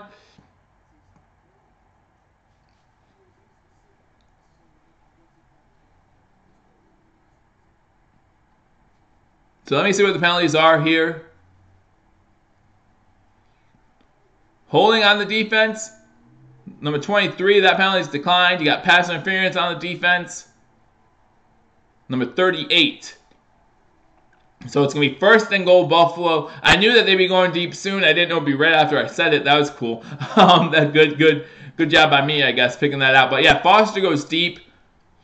He's held by number 38, and then he's pass interfered by number 38. So both penalties should be on number 38, forward of the Lions, as he tackles Foster before the ball gets there. So now the Buffalo Bills will have the ball, 1st and goal, 8:49 to go in the first half. It'll be 1st and goal at the 4-yard line. We are 57% TD percentage so far. That's 28th in the NFL. So obviously that's something we have to improve on as well. So Buffalo looking to answer Detroit's touchdown. 8:49 to go. The Bills have the ball, 1st and goal. Again, welcome to Believers Talk. Thank you for joining me. If you are new, my name is Joe. Hit that subscribe button if you haven't already. Like this video. Share this video. Let people know that we are watching the Detroit Lions Buffalo Bills game. Buffalo Bills ball, 1st and goal inside the 5. Allen under center, hands the ball off to Murphy. Murphy gets 2 yards on the play, so it's going to be 2nd and goal from the 2-yard line, 8:40 to go in the first half. Buffalo, again, got the ball first, and this is their 3rd drive now of this game. Detroit's had the ball 2 times. They scored a touchdown on their 2nd drive, a missed extra point. Prater didn't even get a chance to kick it. It must have been a bad snap, but the holder picked it up, and he did, like I said earlier, what Bajorges did for the Bills about 7 weeks ago. That's what the Detroit Lions holder did here. As Allen's in shotgun formation, got 4 wide receivers, 2 to the top, 2 to the bottom. Charles Clay also in there. Ford joins him in the backfield for Ford's second play of this game so far. Allen looking, can't find anybody. Rolls to his right, looking for the end zone, gets in. Touchdown Buffalo. Josh Allen with another rushing touchdown. Again, he was looking through his progressions, did not see anything. Rolls to his right and is able to get the corner and get the touchdown. Buffalo on the board, 6-6. Extra point pending for the Bills. Robert Foster's, Cincinnati's, we enjoy Robert Foster the past 3 games, man. He's been doing really good. Got us down here with the pass interference call. Allen unable to find anyone open, rolls to his right, able to get the angle, pushed out of bounds, but as he's going out of bounds, puts the ball in the end zone. So it's going to be a touchdown Buffalo. Great job by Allen. Hey, you know, that time I think he did a good job looking through his progressions. 7:55 to go in the first half. Allen scores another rushing touchdown for the Bills. 6-6. Extra point pending here now for Buffalo. Great drive by the Bills. Great way to answer for Buffalo here. Extra point is up. Extra point is good. So with 7:55 to go in the first half, the Buffalo Bills scored touchdown, and this game is now 7-6 Buffalo over the Detroit Lions. As we go commercial break again, this is Fernando. Hey, Fernando, welcome to Believers Talk. Thanks for joining us again. I think you've been here before, but thank you for joining me. Again, hit that subscribe button if you haven't already. Hit that subscribe button. Let's go Buffalo. Absolutely, baby. Let's go Buffalo. And share this video as well, guys. Let people know we're here. Looks like we're going to have a good game. 7-6 Buffalo right now. Obviously, there are a lot of games today have playoff implications. This one really does not. Detroit has slim chances to get in, but they would need to win out and get some help. So let's go through some scores from around the league now, as the Buffalo Bills now up 7-6 on the Detroit Lions with a Josh Allen 2-yard touchdown run. Going through some scores, Allen scored a field goal to make it 10-7 in that one. Tampa Bay is up 6-0 on Baltimore. They went for 2 after a Peyton Barber 3-yard touchdown run. 2-point conversion is no good, so they're up 6-0 on Baltimore. Chicago still up 7-0 on Green Bay. Cincinnati up 7-0 on Oakland after a Boyd touchdown, so they're up 7-0. Indy still up 7-0 on Dallas. Washington still up 3-0 on Jacksonville. Miami still looking to score as they're down 21-0 to Minnesota. 12:50 to go in the second quarter there. They need to start coming back a little bit if they want to have a chance there. And Tennessee still up 7-0 on the New York Giants after a Travis Henry hat. Derrick Henry, 1-yard touchdown run. Travis Henry, guys remember him? I love me some Travis Henry. But yeah, the Buffalo Bills now up on the Detroit Lions 7-6. The Lions scored a touchdown the previous possession. It was Ty Jones, I believe it was. Andy Jones with a 4-yard touchdown. They failed the what they're calling a two-point conversion. It wasn't a two-point conversion. It was there must have been a misbobbled snap or something. Holder gets up, rolls to his right. No one goes out with him because I don't think they're aiming to go for two, and he just throws it away. So they missed the extra point to get them up 6-0. And then on that drive, huge pass interference on Robert Foster, gets the ball to Buffalo, 1st and goal at the 4, and then Marcus Murphy runs to the left for 2 yards, and then Allen scrambles to the right after not being able to find anyone open. After he's in shotgun formation, looking, unable to find anyone, rolls to his right and runs it in for 2 yards. Only Allen's second rush of the day, however. And now he has, 4 yards total. He ran the ball on QB sneak up the middle for 1 yard earlier on the first drive. And then that 3-yard touchdown is only his second rush of the game. He is trying to pass the ball a little bit more. Pretty effective so far passing, too, if I do say so. I think he only has 2 incompletions so far on the day. That pass interference wouldn't count as an incompletion. So I'll get to his stats at halftime. But, yeah, he's actually been pretty effective so far in the air as well. As Buffalo kicks the ball off, this one will be returnable to about the 2-yard line. Detroit takes up the middle to about the 22 before he's tackled there at the 22-yard line by Stanford. So good special teams, which you don't hear us say much about the Buffalo Bills. So the Matthew Stafford and the Detroit Lions start the ball 1st and 10 at the 22-yard line. Brady Quinn's breaking down each of the rookie quarterbacks, and he has Baker Mayfield and Josh Allen 1 and 2, and I agree with that. I think Sam Darnold has also been playing a lot better, but yeah, I'd say Baker Mayfield and Josh Allen have been 1-2. The 5 rookies taken in the first round. So Stafford in shotgun formation, running back to his left, 2 wide receivers top of the screen, 2 to the bottom. He's going to pass it on 1st down. Pass is incomplete. Intended for, it looks like that was Galladay over the middle, a little behind him there, was able to get one hand on it, but incomplete. That's going to bring up a 2nd and 10 with 7:45 to go in the second quarter. As I open up a new water. I'm getting thirsty, guys. Talking a lot is makes you thirsty, you know what I mean? So I got to get some more water in me, so that way I know I'm ready for the second half of this one. As the Bills up 7-6. Shotgun formation, 4 wide receivers set, no one in the backfield with Stafford this time. From the 23-yard line, 2nd and 10, 4 wide receivers. Snap goes to Stafford. He gets pressured right away, throws at the feet at Theo Riddick, and it's incomplete. So that's going to be up a 3rd and 10. Again, you have to imagine Stafford's not in a big hurry to get hit in this game. He's been hurt. He was questionable all week with a back issue, and he's been hit a few times already. As Tremaine Edmonds gets the pressure untouched coming in, and he gets the ball away, throwing it at the feet of Theo Riddick to avoid the intentional grounding. So it's going to be 3rd and 10 now for the Detroit Lions. Bills defense stepping up a little bit here on the first 2 plays. As Stafford's in shotgun formation, he has Riddick to his right, 2 wide receivers to the bottom of the screen, 1 to the top. Gets the snap, rolling to his right as pressure comes. There's a flag down, and it's an incomplete pass, but there's a flag down in the backfield as well. So there's a flag where the quarterback was, looks like in the area of holding, and then there was a flag in the secondary as well. So it looks like there might be another flag on Tre'Davious White. So it looks like these are going to offset.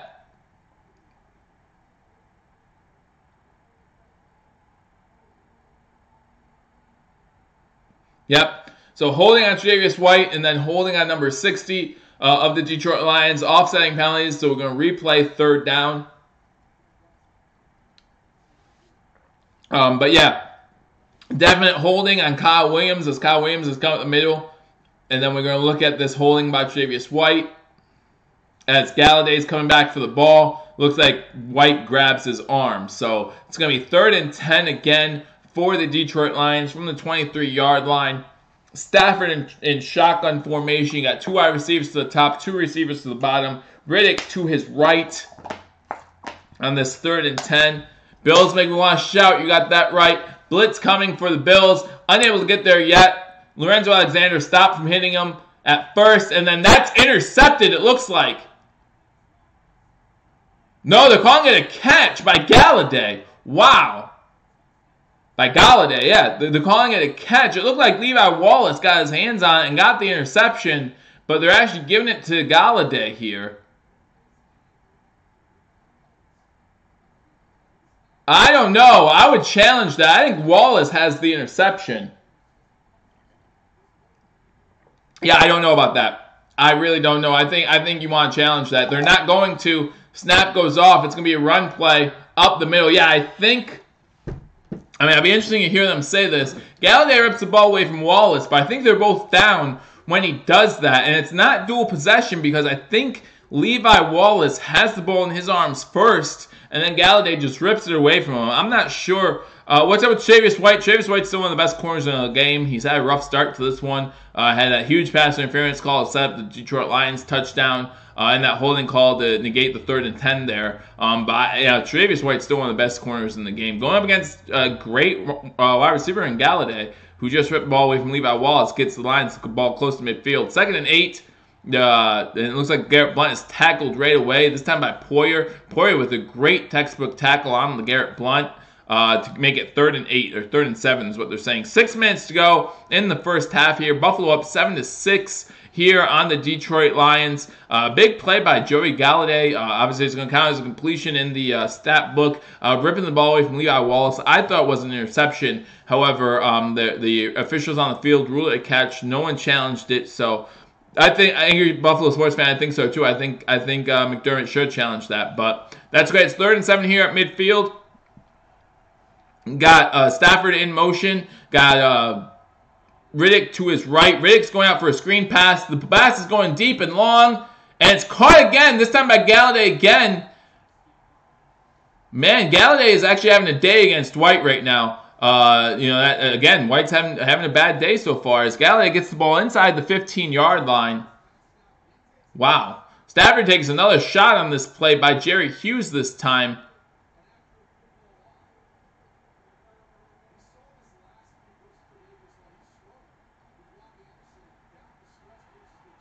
Wow. He gets the ball to the 10-yard line. So, yeah, Travis White not having the greatest start to this game. Galladay is kind of ripping him up right now. It's going to be 1st and goal for the Lions at the 10. I formation. Wow, they almost got to Stafford before he got the handoff. However, he does get the handoff, and Tenor gets inside the 5-yard line, gets about 7 yards, gets it to 3. So it's going to be 2nd and goal for the Detroit Lions as Edmonds almost got to Stafford before he's able to. Let's go Bills. Buffalo Sack Attack. Welcome to Believers Talk. Again, if you're new, hit that subscribe button. Thank you for joining me on Believers Talk. My name is Joe. If you haven't already subscribed, hit that subscribe button. I see Cincinnati's 513 own OG. I know you've been talking about Trey White a little bit. Yeah, he has been getting burned in this game. So we got 2nd and goal. James McCary, Bills Mafia. Welcome. Always good to see you guys here. They hand it off again. Touchdown. This one by the Detroit Lions. Looks like number 34. Zenner with the touchdown. Running back. It was their 4th option before Cameron Johnson got hurt. Let's see if he gets in. Looks like he's in. So that's going to be a touchdown. Again, Travis White really getting burned on that drive by Kenny Galladay again, setting up that touchdown drive. So now the Detroit Lions up 12-7. They might review it. It's going to be close, but I don't think there's enough to overturn it. So I would give them a touchdown on that one. Zach Conner will suck. Hey, we've all been there, man. I don't know who your team is, but whoever they are, I promise you your team's been there too. So we'll continue to improve. That's all we can do. This game wasn't going to determine if the Bills suck, if the Bills were great. We're playing the 5-8 Detroit Lions who are trying to stay alive for their playoff hopes. So at 4-9, we can't argue with you when you say that. Wish we could, but at the same time, no matter who you're a fan of, you've all gone through it. We've all gone through bad seasons where we wish it would have been better. But this, compared to some of the seasons during the drought, this isn't that bad to me. Like, we're watching Josh Allen improve before our eyes. We've had 4 starting quarterbacks this season. You're a Lions fan. That makes sense. So you're 5-8, and you're saying a 4-9 team sucks. I mean, okay, fine. You're right. But what does that say about the Lions? Are the Lions that much greater than the Bills? I mean, right now they're up 13-7, or 12-7. Lions have never had a bad season. Didn't they go 0? Weren't they the first ever 0-16 team? Calvin Johnson, something like that. I don't know. Man, we're at commercial break. They're probably reviewing the play, but I think the play will stand 12-7. But anyhow, welcome Zach Connor to the two Believers Talk. I appreciate that. That was the Browns. No, Zach Connor. The Lions did go 0-16. Look it up. I promise.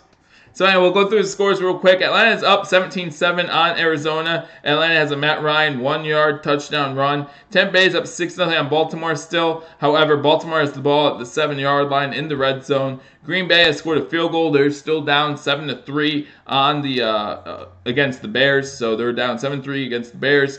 Oakland's down 14-0 against Cincinnati. Tyler Boyd, 7-yard touchdown pass made it 7-0, and then Joe Mixon, a 1-yard touchdown run, made it 14-0 there. Indianapolis still up 7-0 on Dallas, 3-0 Washington over Jacksonville. Minnesota still up 21-0 on Miami, poor Miami, and then Tennessee up 7-0 on the Giants still as well. So those are the scores around the league. Zach is trolling. Of course he's trolling. It's fun to do that sometimes, right? We're always having a good time. That's all. That's all that matters. Just have a good time. Enjoy the game. Let's have some fun. That's all that matters, guys. I mean, it's not that serious. It's football, right? It's football. So enjoy. It's the one thing that we can not be on the same page about and still be able to talk as civilized people for the most part, right? So to come back from an instant replay, it definitely looks like his knee is down. So it's gonna be 3rd and goal at the 1. Funny guy though. He absolutely is. He absolutely is. So anyhow, 3rd and goal now for the Detroit Lions as he was down inside the 1. So they're going to have I formation, Stafford under center. And this time it's Zeller who gets in. So it's going to be 12-7 officially now. Waste of my time. That's what I call that. I call that all a waste of my time. Like, just give him a touchdown. But then again, we've had goal line stuffs before, so you have to make him earn the touchdown, earn every yard. So I get it, but just make him do it again. It's like you get stabbed in the chest with the score, and then they take it off the field. So there's let them stab you again. Thanks. Another extra point attempt. Let's see if this one's a little bit cleaner than the last one. It is, and this one's up, and this one is good. So now with 3:46 to go in the first half, the Detroit Lions take a 13-7 lead on the Buffalo Bills. And now we go back to commercial break. Woohoo! That's why the NFL is losing popularity, guys. So many commercial breaks. So many of these pointless breaks and things like that. This would never happen if McDermott challenged that catch. Yeah, you're right. Yeah, going back to that interception by Levi Wallace. I mean, I think that was an interception still. But, maybe Coach McDermott's a little gun-shy as he's lost 80% of his challenges. Which is funny. Yeah, exactly. He always challenges the stupid ones, like the spot fouls, which we all know spots of plays. We all know those are the hardest things to overturn, like where they spot the ball and stupid stuff like that. Like, why do you challenge that? And then you don't challenge something like a game-changing interception. I would have challenged that, I think. But, again, to the Lions' credit, they hurried to the line, got the playoff, didn't give you guys a chance, or didn't give us a chance to really review the play. So maybe that's why he didn't get a chance to challenge it. So going through some scores again as we're back at commercial. Atlanta's up 17-7 over Arizona. Baltimore did score a touchdown.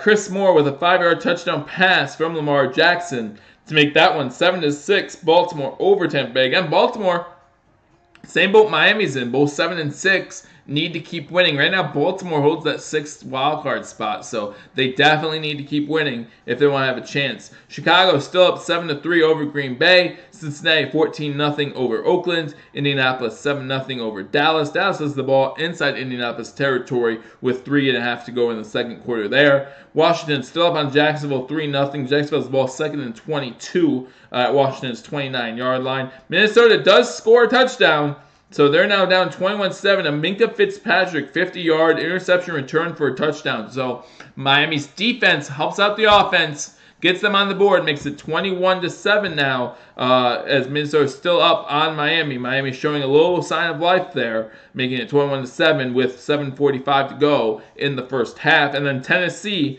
is up 7-0 still on the New York Giants. So those are the scores. Go to the 4 o'clock games. You only have 2 4 o'clock games because remember you had the 2 games yesterday. So you have the 2 4 o'clock games. You have Seattle at San Fran. If Seattle beats San Fran, they clinch a wild card spot. And then New England at Pittsburgh. That's the game everyone's interested in. With a win today over the Pittsburgh Steelers and a loss by the Miami Dolphins, the New England Patriots will win their gazillionth division in a row. So there's that. As we're back from commercial break, and then tonight's game, Philadelphia at the LA Rams. Back from commercial break, the Detroit Lions kick it off. Looks like this one is going to be into the end zone. So we will start with the ball 1st and 10 at the 25-yard line. Again, thank you for joining my Believers Talk. My name is Joe. If you're new to the channel, be sure to hit that subscribe button, like this video, and then share this video. Let people know we're here giving you this game. Again, it looks like it might be a close one today, as the Lions are currently up 13-7. And also follow me on Twitter. I think my Twitter account is in the description below. Follow me on Twitter. We do polls. I'll do polls for the playoff games to see which game you guys want me to stream, depending on my holiday schedule, of course. Hope you guys are getting ready for your holiday as well. As we get the ball 1st and 10, Allen under center, fakes a handoff to Murphy. Throws the ball downfield to McKenzie. McKenzie with the catch at the 41-yard line. Going to be a first down. Again, Allen done the ball pretty well in the first half. Like I said, at halftime, we will go over stats from this game. But if I'm not mistaken, the stats for Josh Allen will look pretty good, or better than they have. I mean, again, he hasn't completed the long bomb to Foster. We got the pass interference there, so he might not have a lot of yards. But as far as completion percentage, I think it's looking pretty good. As we have the ball 1st and 10 at the 41-yard line, 3:15 to go, 2 timeouts for the Buffalo Bills, down 13-7. Allen 8 for 10 for 97 yards. They did it for me. So we're on 1st down to the right. Looks like this time was Murphy ran it. Looks like Murphy's been hurt on the play, which would be terrible considering, well, we don't have, he hurt his arm on the play. So he goes straight to the sideline. Actually, he doesn't even make it to the sideline. He's in so much pain, he kneels down. So that would mean that we're with Keith Ford only at running back. We only came into this game with 2 running backs. So McKenzie and Foster are going to be beasts next season. I hope so. I hope you're right. I think McKenzie was a steal, right? We found McKenzie in free agency. We picked him up halfway through the season. Ever since then, it's just been great. So anyhow, so now it looks like we're stuck with, and I say stuck with, I don't mean it in a bad way, Keith Ford as our only running back, because Marcus Murphy is still down on the field. We're taking a look at Murphy. 3 minutes to go in the first half. Buffalo Bills trailing the Detroit Lions 13-7 as they look over at McCoy and Ivory, both sitting on the sideline due to they're both inactive for this game. So yeah, we're looking at Murphy here. 3 minutes to go in this first half. Buffalo has the ball. They're going to have the ball. Looks like 2nd and 7 or so for the Buffalo Bills as we look to answer another touchdown by the Detroit Lions. Puts them up 13-7 here in the first half. Again, Buffalo start with the ball. This means that the Detroit Lions will start with the ball in the second half. So we would love to answer this score with another score. Get up. Last thing we want to do is go down 2 scores at any point in this game. Buffalo is not a team that's going to come back. We know the stat this year, guys. Until last week, every game we scored first, we won. Every game they scored first, we lost. So what can you do? So now we got the ball. Murphy off the field. 2:45 to go. Fake handoff to Ford. Allen looking to throw it, and he just throws it away. So it's going to bring up a 3rd and 7 now for the Buffalo Bills. McKenzie, yeah. So let me go on.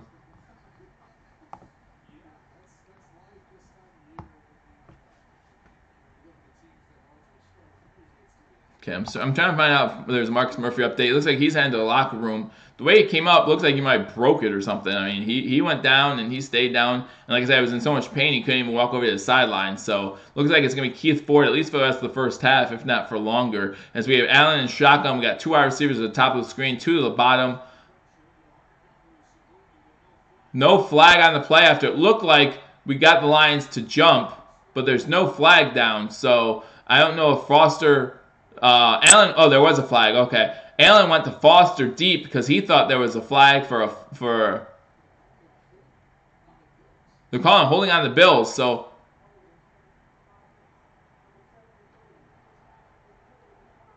yeah, it looked like the Lions jumped and there was no flag. And so I'm not sure if Allen thought he had a free play. Wow. So anyway, that's 4th and 7 for the Bills. Allen is fuming on the sidelines because he knows, the Lions jumped and they missed it. So Allen's mad on the sidelines, and we're getting ready to punt. It's 4th and 7 with 2.5 minutes to go in the first half. Dar back to punt.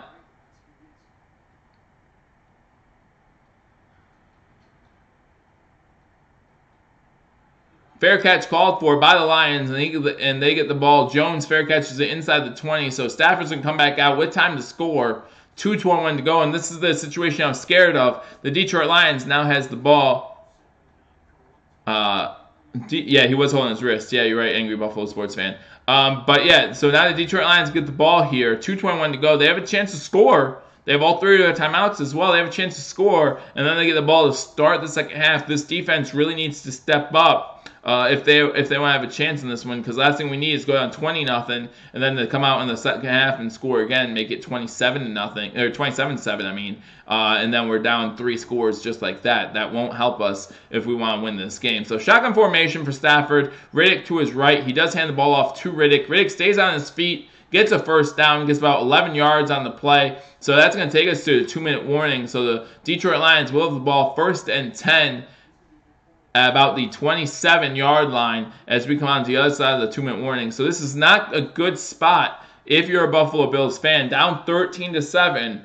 Lions have the ball. Lions are going to start moving. They moved it on first down there to pick up another first down. First play there gets it to the 27-yard line. If they score on this drive, then we have to hold them and start the second half. We have to, because they're going to get the ball to start the second half. But thank you for joining my Believers Talk again. My name is Joe. If you are new to the channel, hit that subscribe button. Like this video. We are live for every single Buffalo Bills game.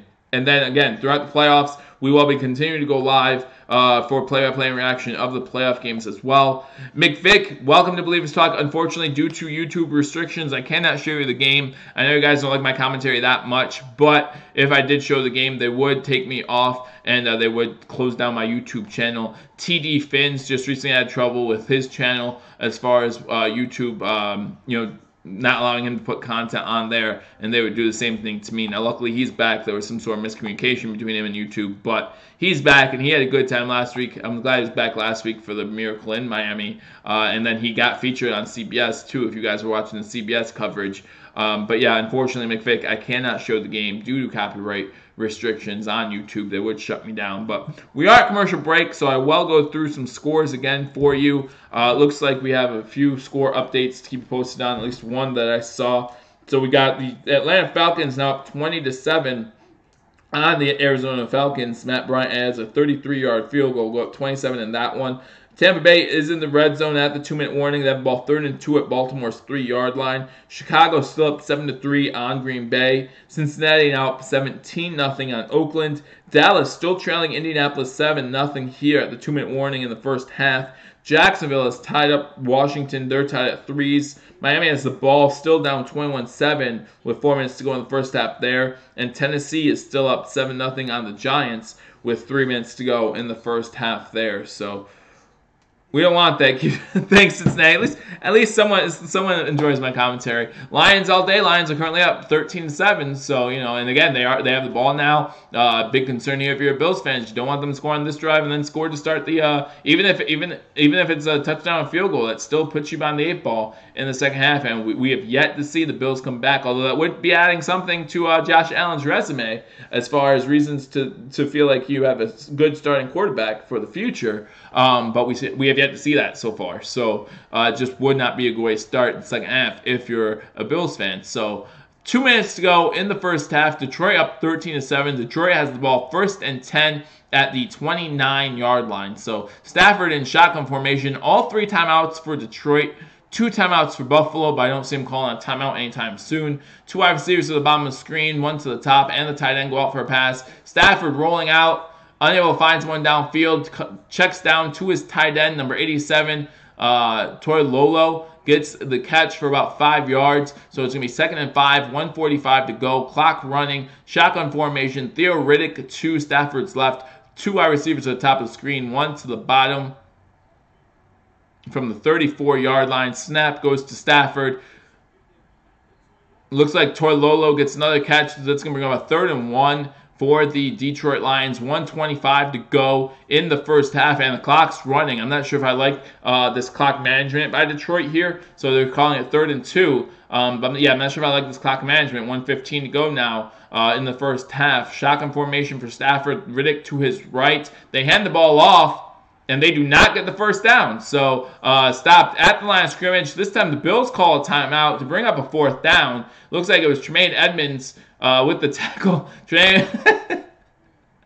That's funny. So Tremaine Edmonds gets the tackle, and I don't even know whose helmet that is, but the Bills player who helped him make the tackle, his helmet gets stuck. That's going to be Jerry Hughes and Edmonds were both in on the tackle, and Hughes' helmet got stuck to Tremaine Edmonds, and Jerry Hughes just walked away.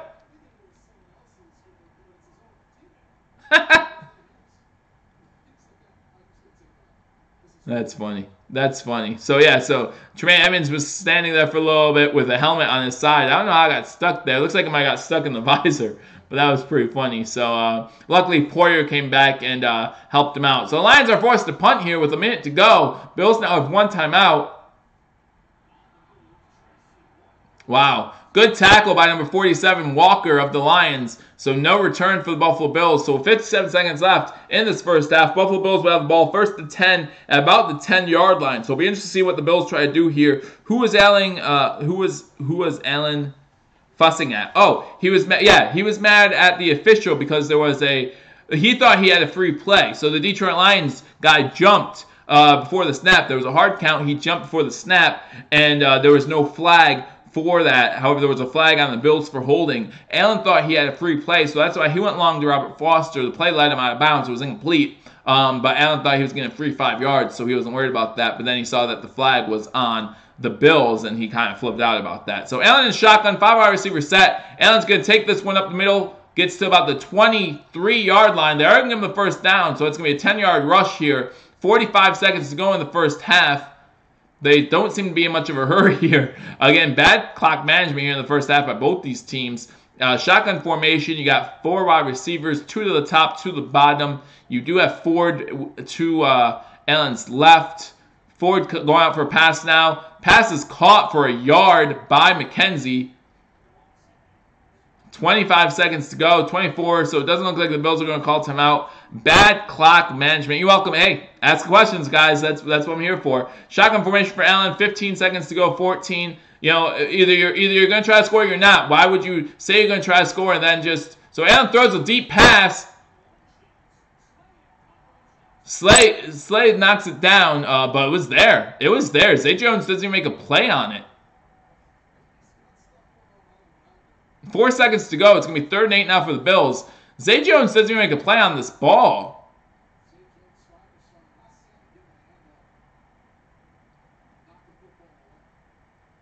That's, I have no issues with Zay Jones overall, but you need to make a play on that ball. I don't know if you didn't see it. All NFL refs have a 0 IQ, probably.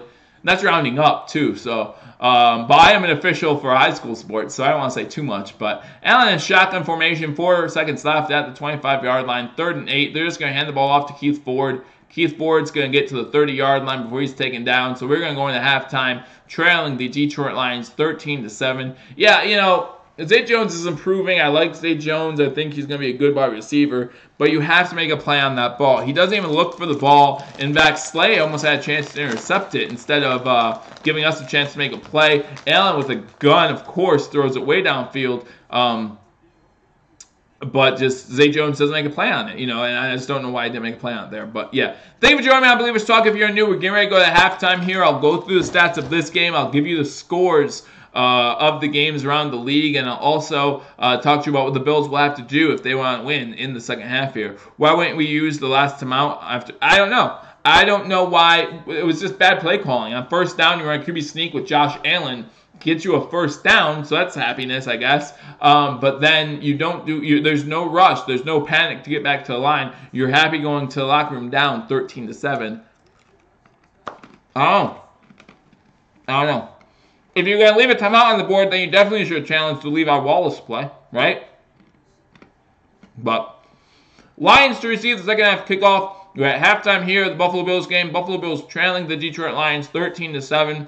As soon as I'm done eating these pretzels, I will go ahead and go through the scores for you real quick and then give you stats from this game.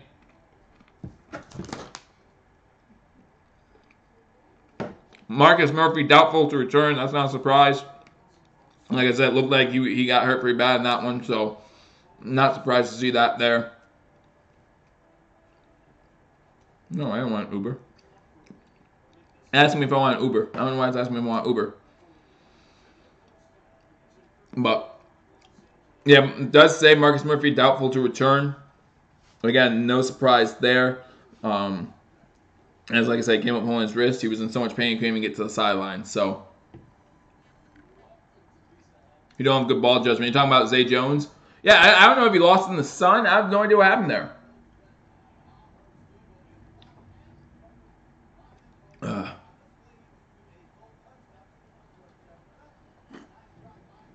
All right, let's go through some scores in the NFL today. Got Atlanta up on Arizona 20-7. Got Baltimore trailing Tampa Bay now. Trailing Tampa Bay 9-7.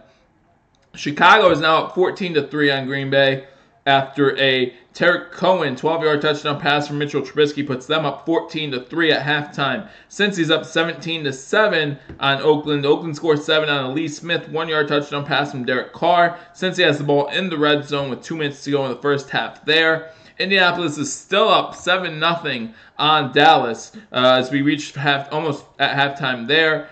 Washington at Jacksonville still tied at 3. Miami in the red zone trailing 21-7. First and goal at the 8-yard line with 30 seconds to go. Miami has called a timeout. They have 1 remaining. So it looks like they're getting ready to score. Tennessee still up 7-0 on the New York Giants. I'm actually going to guide this thing to the Miami game because I'm taping this game, and it's also halftime to see what happens there, see if they score. But let's get you through some stats here.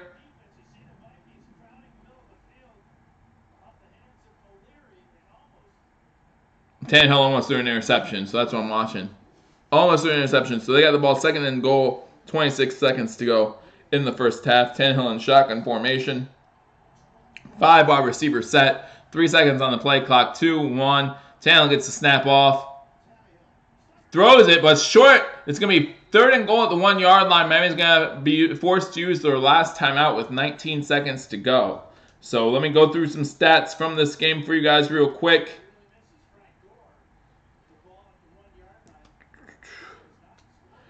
All right, you will go through the scorings first. Andy Jones, 10:45 into the second quarter. Left to go in the second quarter. Andy Jones scores a 4-yard touchdown pass from Matthew Stafford. And then the following drive, the Bills answer with a Josh Allen 3-yard touchdown run. And then the next drive for Detroit, you have Zach Zenner 1-yard touchdown run. We had 3 drives in a row where there was no scoring. And then after that, it was actually an incomplete pass. It's actually going to be an incomplete pass, so it's going to be third and goal from the 7 for the Miami Dolphins. They're going to challenge it. They're going to win the challenge. It's inside 2 minutes, so it's a booth review. Yeah, he didn't catch it clean, so it's actually going to be incomplete. So Amendola dropped it, so it's going to be third and goal for the Dolphins at the 7-yard line. But those are scoring at 3 straight drives where there was no scoring in that game, in the Detroit-Buffalo game. And then after that, it was score, score, score. And then Buffalo gets the ball back, is unable to score. Detroit's unable to score. And then Buffalo, with terrible time management at the end of the first half, just unable to do anything. So going through the stats, we'll start with the Detroit Lions. Matthew Stafford is 9 for 11, 137 yards and a touchdown.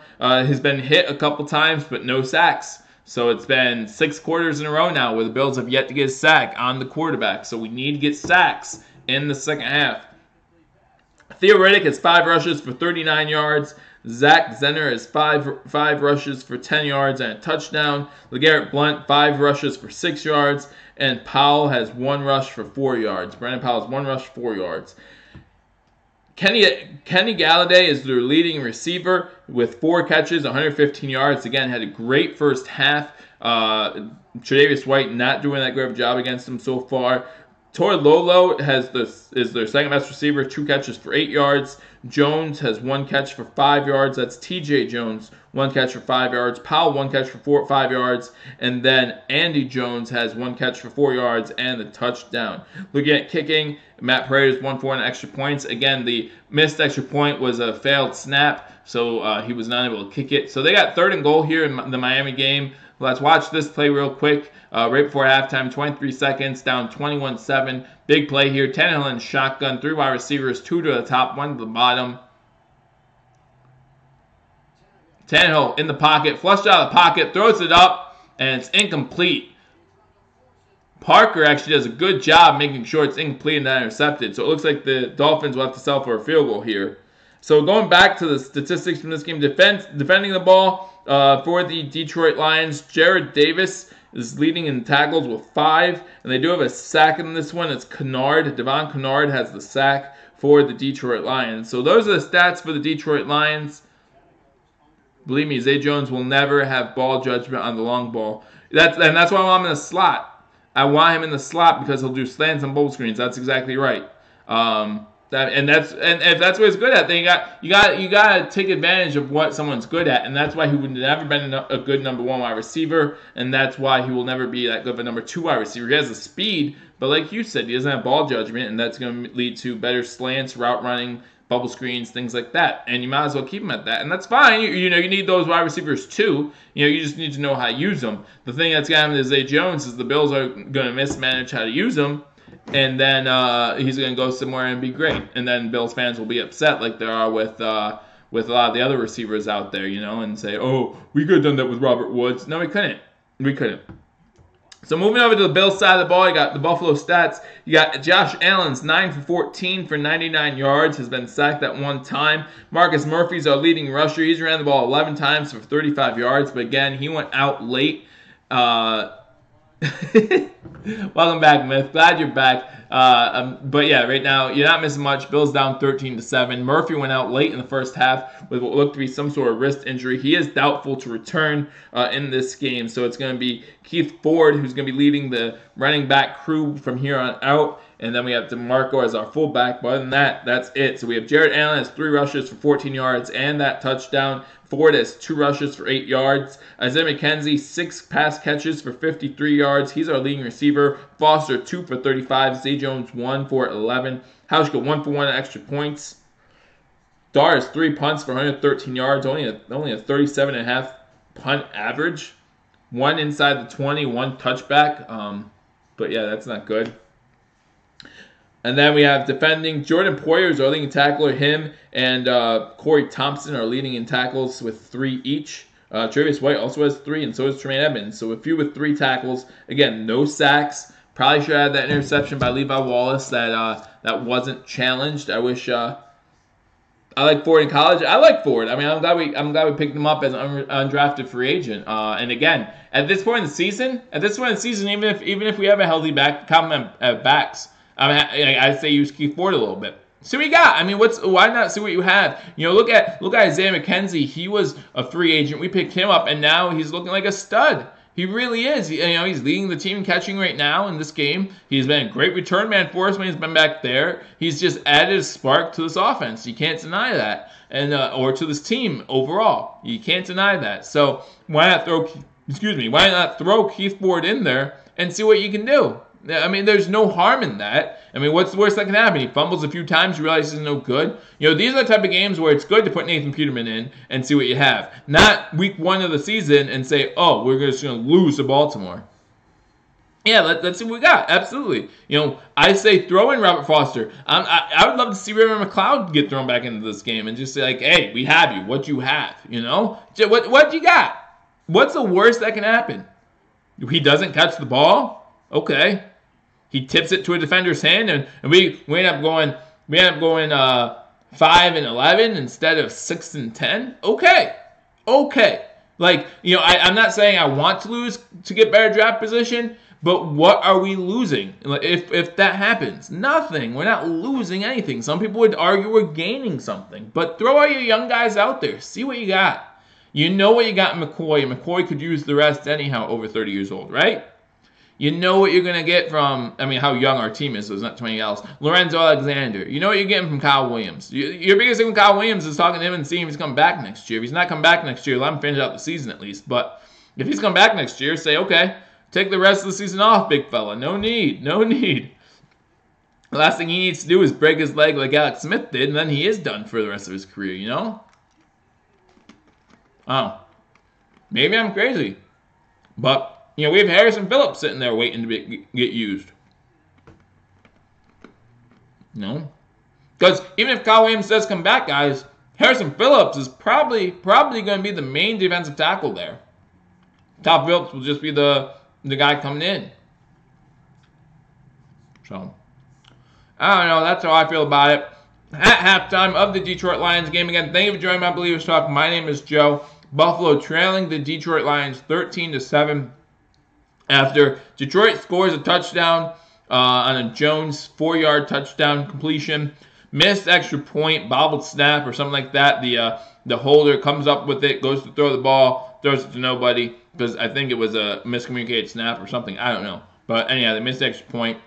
Buffalo comes back after a huge pass interference call on Robert Foster, a good pass interference call. Gets the ball first and goal. End up on 2 plays from there, scoring on a Josh Allen 3-yard touchdown run. And then Detroit comes right back. Kenny Golladay is having a field day with Tre'Davious White. That does not mean I still don't think Tre'Davious White is still a great corner. I do. Every once in a while you have these games where you just don't ball out, right? You saw it last year with A.J. Green. Was just unable to keep A.J. Green in check. You see it this year with Kenny Golladay. You saw it a little bit with Anderson at the end of the Jets game. It happens. Every wide receiver, or every cornerback has their good. Remember, Darrelle Revis Island had a terrible time covering Stevie Johnson. Just couldn't do it. Every time the Bills played the Jets, it seemed like Stevie Johnson had a day against Darrelle Revis. Like, that's... I remember about this, but I'm crazy. I am crazy. I'll give you that. But what stat am I right? What am I right about? Other than everything. What am I right about this time? I guess sometimes in order to be right, you have to be crazy. That's just the way it is. That's the way it is. This world isn't ready for someone to be right all the time. This world isn't ready for someone like me. So sometimes you gotta be a little crazy. Lions receive the ball in the second half. Bills trailing 13-7. Again, so Allen scores on a 3-yard touchdown run, and then the Lions come right back and score on a Zeller. Am I saying that right? I think one of their young backs scores up the middle on a touchdown. I think that's who it is. Zach Zenner. That's right. So now we're getting ready to kick it off to the Detroit Lions from 35. Hauschka kicks it off. Good to see Hauschka in the game. That's going to be a touchback. All right, good. Good to see Hauschka in the game. Everyone was worried about him. That's one person. 2 whites, 3 for... Well, but see, here's the thing. Tre'Davious White, this is only his second year. Darrelle Revis was getting beat by Stevie every single game. So... this is the first game where Anderson from the Jets was able to do something against Tre'Davious White. The first game this year he didn't play, but you look at last year, he didn't do much with Tre'Davious White covering him. So yeah, I get it. And A.J. Green's a stud wide receiver. Stevie Johnson was not in the league of A.J. Green. At least I don't think so. But yeah, 1st and 10 for the Detroit Lions. Good ball at 25. Fake handoff by Stafford. Dumps it off to Jones for about a 4-yard gain. So it's going to bring up a 2nd and 6. For the Detroit Lions.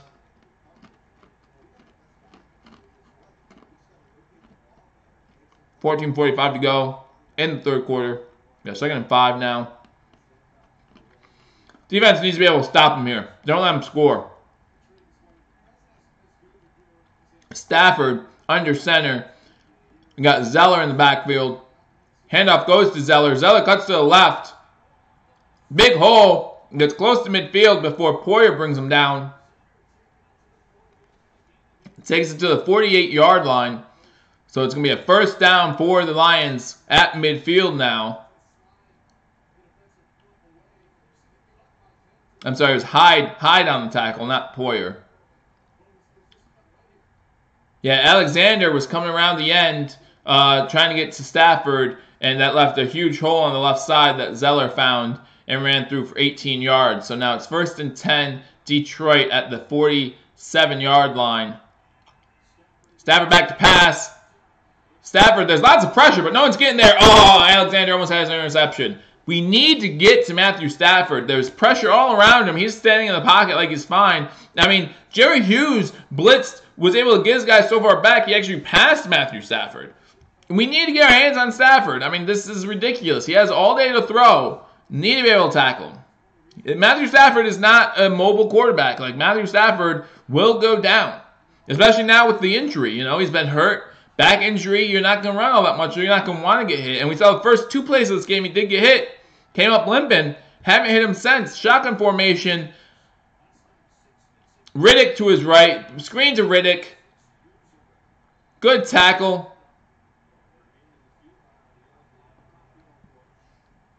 And now Edmonds is down.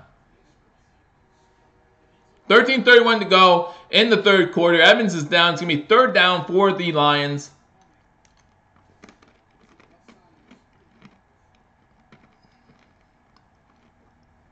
Number 77 of Detroit, Ragnum, got a good hit on Edmonds. So this is Edmonds' 3rd time coming out of the game for an injury. Not this game, but this season. 3rd time coming out. He's missed the game because of injury. Hope he's all right, but that's something to keep an eye on. It'll be 3rd and 6 for the Lions. And I believe about the 46, 47-yard line. He's holding his back as he walks off the field. Good job so far by the Buffalo Bills limiting the penalties in this game. Knock on wood, wherever it is.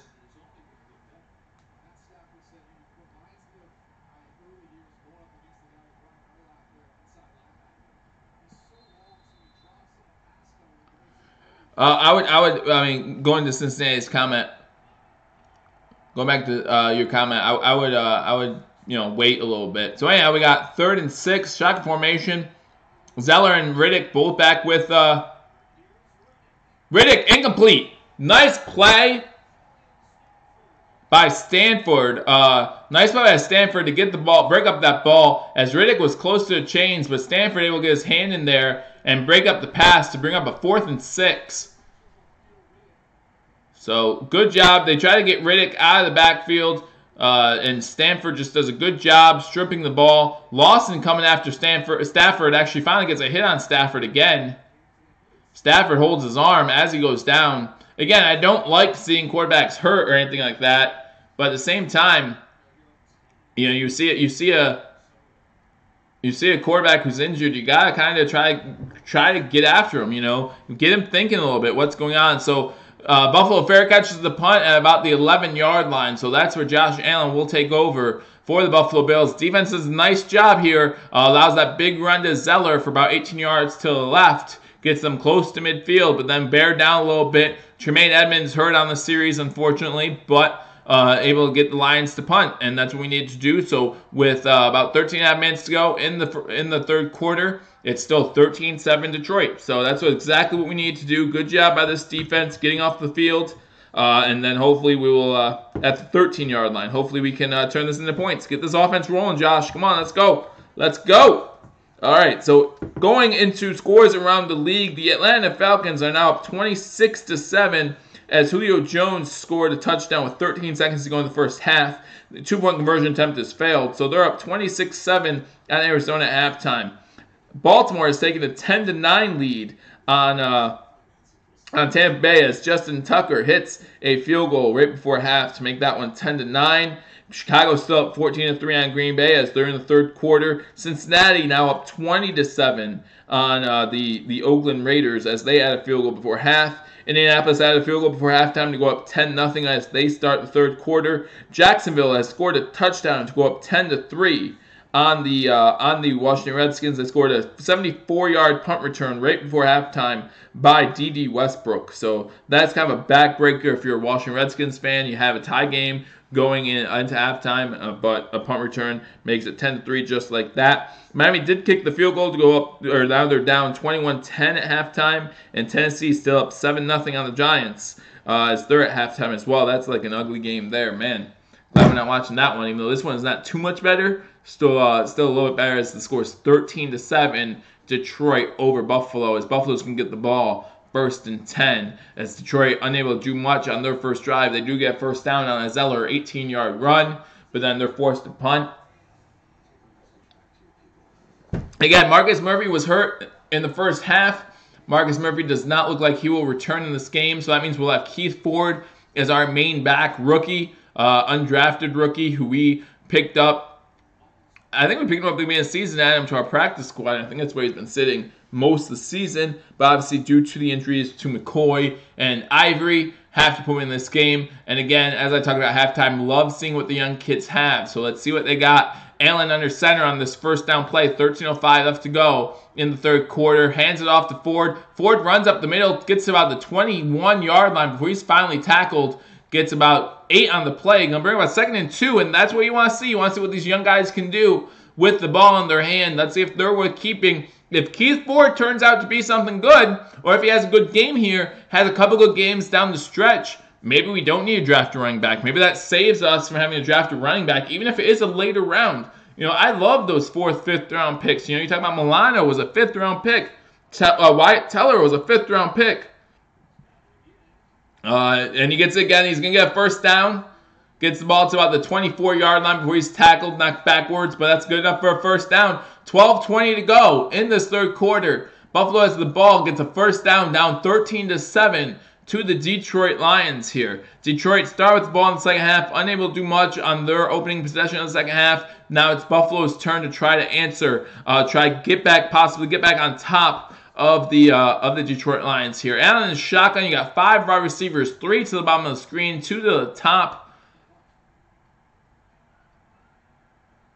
Now I'll be surprised if they sneak this one. But he's going back for a pass. Passes the ball to Ford out of the backfield. So far, opening drive of this second half, it's been a Keith Ford show. Three straight plays to Keith Ford. 2 running, gets the first down. Now first down here, a shotgun formation. Allen passes him the ball, gets him a pretty much an easy catch to start off. And that's smart to try to get you going in the passing game. Easy throw by Josh Allen. Easy catch by Keith Ford.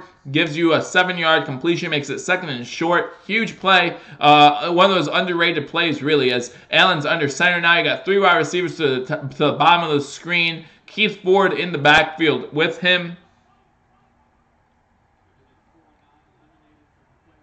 Yeah, it's not spelled right, but that's the way I know what you mean. I'd love to see McLeod too. Keith Ford again gets about 5 yards and a first down. Gets the ball to about the 37-yard line. So it's going to be 1st and 10.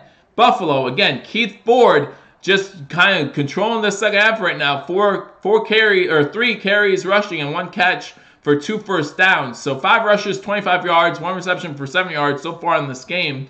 Most of that is here in the second half. Again, Marcus Murphy out for the second half of this one. Hurt his wrist on the play late in the first half. Again, McCoy, Chris Ivory, both inactive today. So Ford is our lone back, so we'll have to watch him as far as rest goes as well. Allen under center, hands the ball off to Keith Ford again. This time runs up the middle into a brick wall. Still gets about a yard or 2 on the play.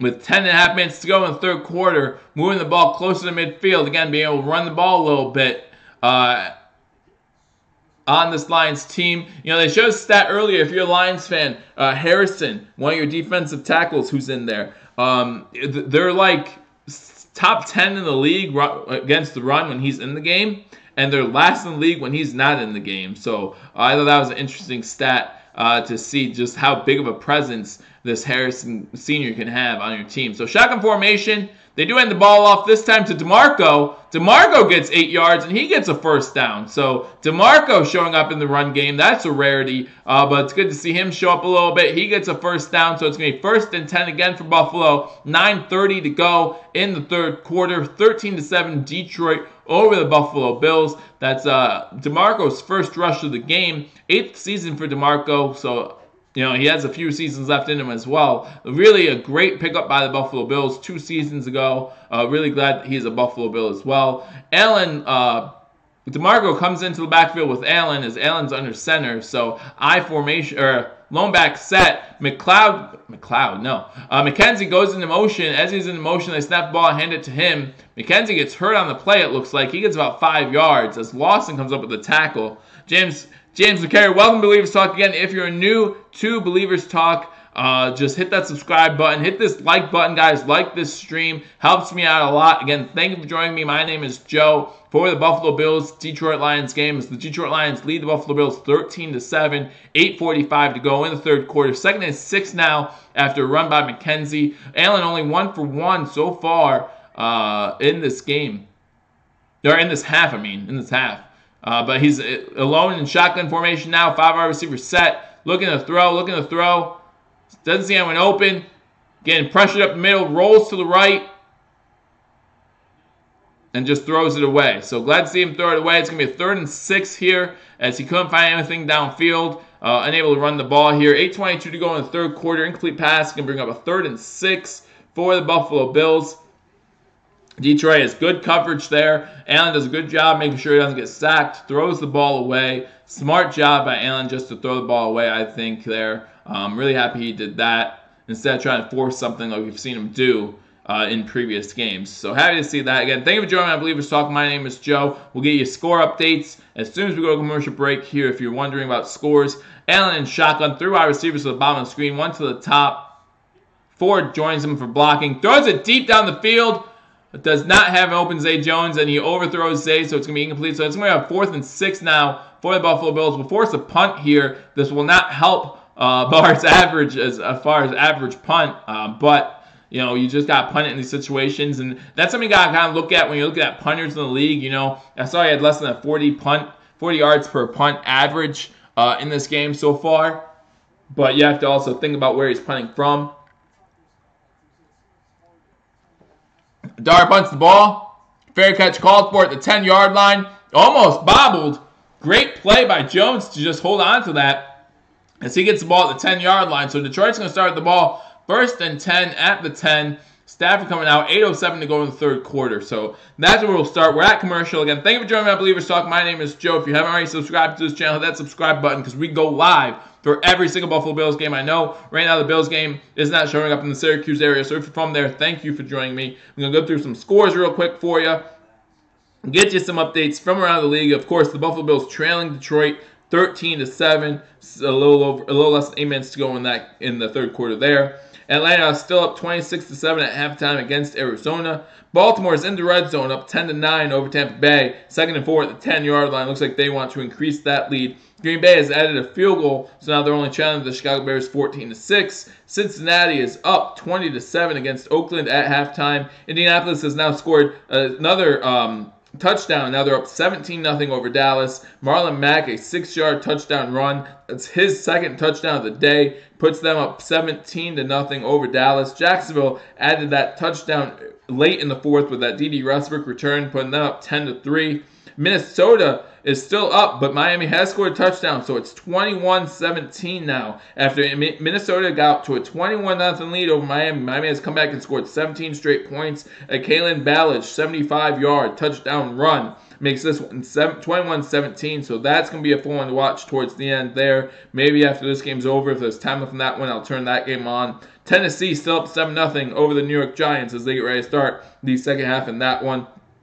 Tonight's game, if you don't already know, after these games, you got Seattle at San Fran at 4:05, but most of you will probably see the New England Patriots at the Pittsburgh Steelers at 4:25. And then tonight, you got the Eagles at Rams as the Eagles try to keep their slim playoff hopes alive. And then last night, you had 2 NFL games. You had the Houston Texans beating the New York Jets 29-22 in a game that a lot of people are saying Sam Darnold looked really good. I saw the second half of that game. I thought it looked good in the second half.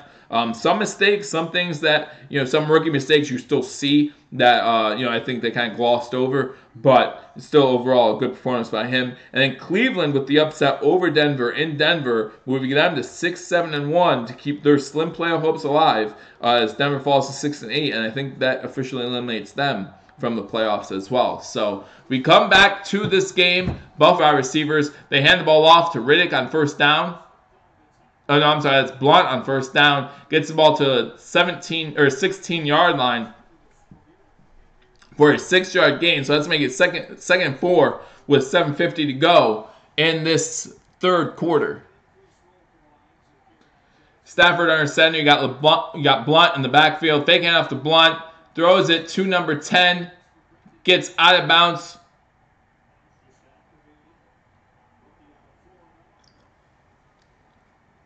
Was Powell with the reception. Number 10 for Detroit, just activated, rookie. Did he get the first down? I don't know if they gave him the first down or not. So he 3rd and 1 for the Detroit Lions, so he did not get the first down. Out of bounds short. 3rd and 1 for the Detroit Lions, 7:20 to go in the third quarter. Stafford under center. You got an I formation behind him. Looks like Riddick is in there. Fake the handoff. And the pass is deflected by Shaq Lawson at the line, right at the point of attack as Stafford throws the ball. It's knocked down. Going to bring up a 4th and 1 for the Lions. I think you have to punt it here with the field position. You do not want to give Buffalo the ball inside the 20-yard line. So they try to set up the screen. They try to set up the screen to number 28.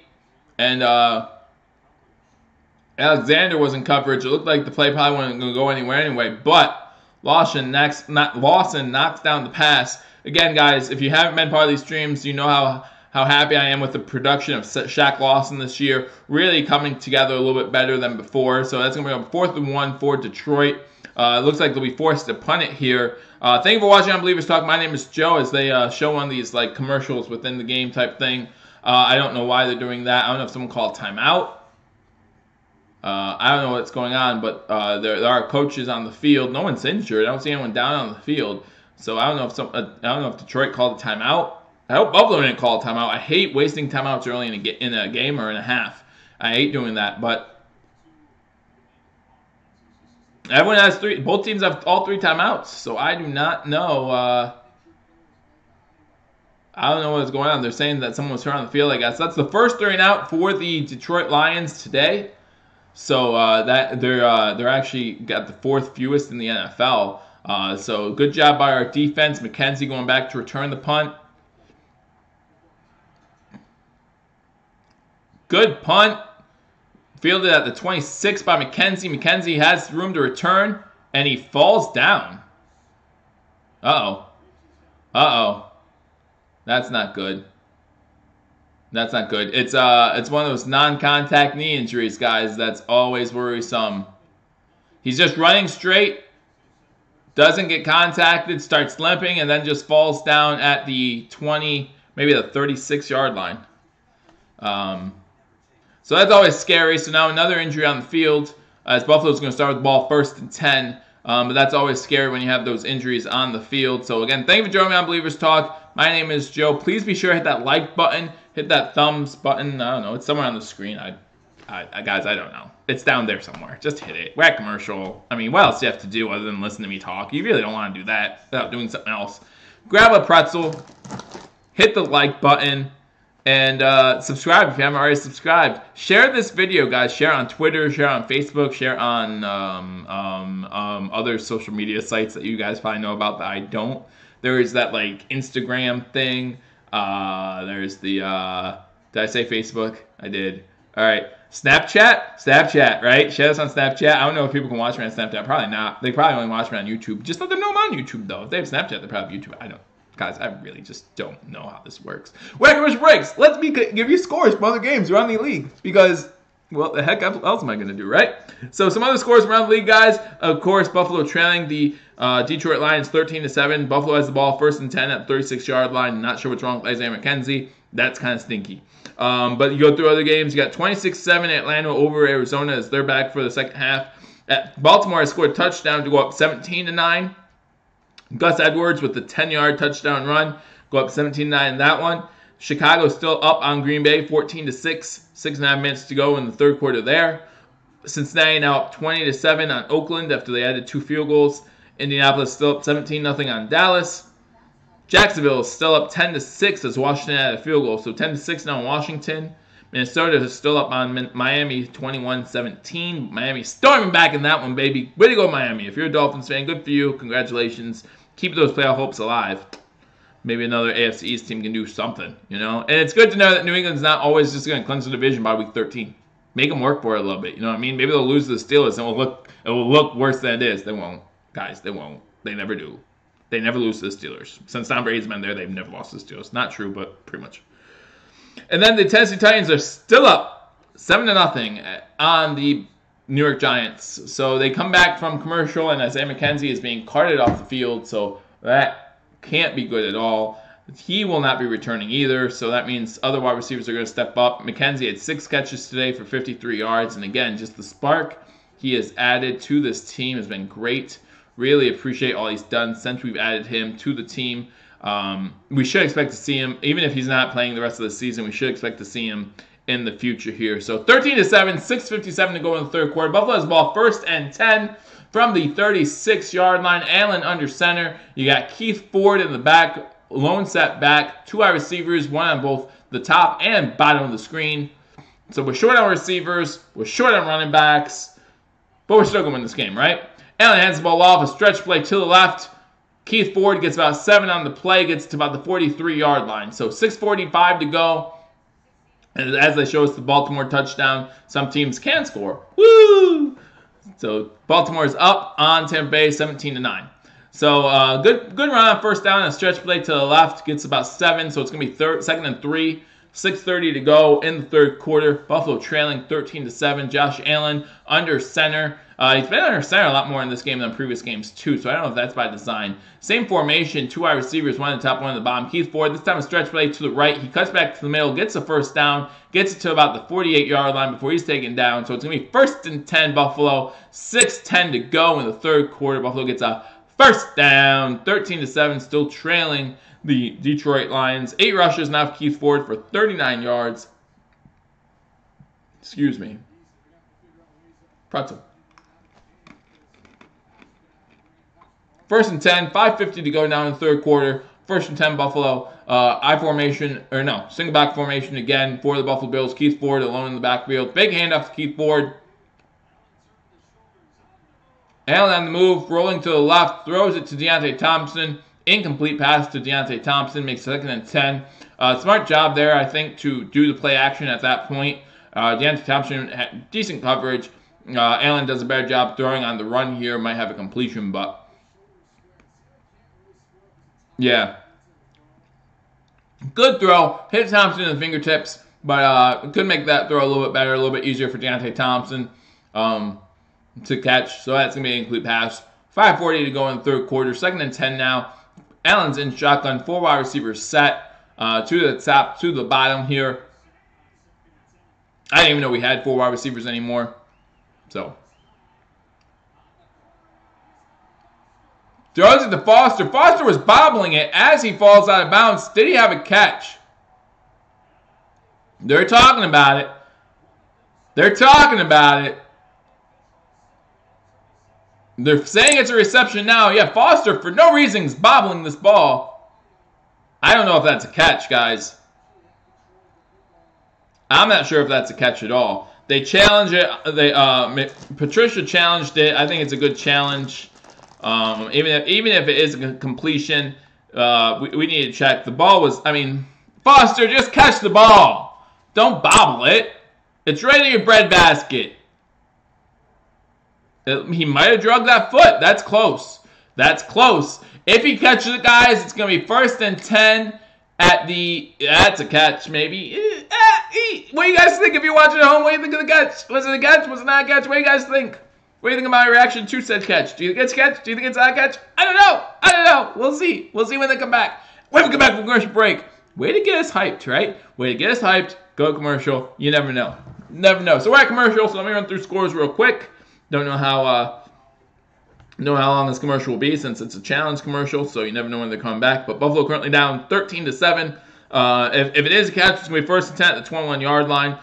So hopefully it is. But anyhow, Atlanta's up 26-7 on the Arizona Cardinals. That game again, 11 minutes to go in the third quarter. Baltimore is up on Tampa Bay 17-9. Tampa Bay does have the ball, and they're in Baltimore territory. I hate commercials. Myth, we all like commercials. But guess what? Commercials pay for everything. So, gotta give and take. Give and take. Give and take. So that's why you watch me, because I don't have commercials. I don't go commercial. There's no such thing as commercial. No such thing. Just me. You hate commercials, you love me, right? So that works. Works for me. Anyway, maybe that's the only time you guys actually listen to me. I have no idea. Green Bay has tied Chicago 14-14 on a Jamal Williams 10-yard touchdown run, and then Devontae Adams with a 2-point conversion. So that game is tied at 14. Cincinnati is up on Oakland still 20-7. Indianapolis is still up 17-0 on Dallas. Jacksonville still leads Washington 10-6. Minnesota has added a field goal, so they're now up Miami 24-17. And the Tennessee Titans, guess what?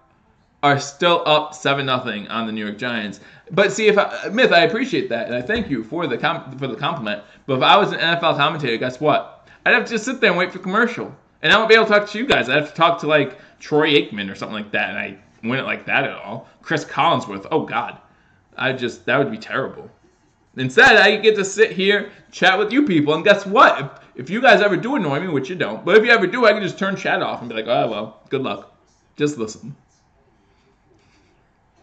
I enjoyed this. This is fun. This is a lot of fun. I appreciate you guys joining me on Believers Talk again. My name is Joe. Hit that like button. It's a thumb pointing upwards. It's, if you hit the thumbs up button, it also sometimes, aka the like button, then it helps me out. YouTube says, hey, people like this video. Let's like feature it or something.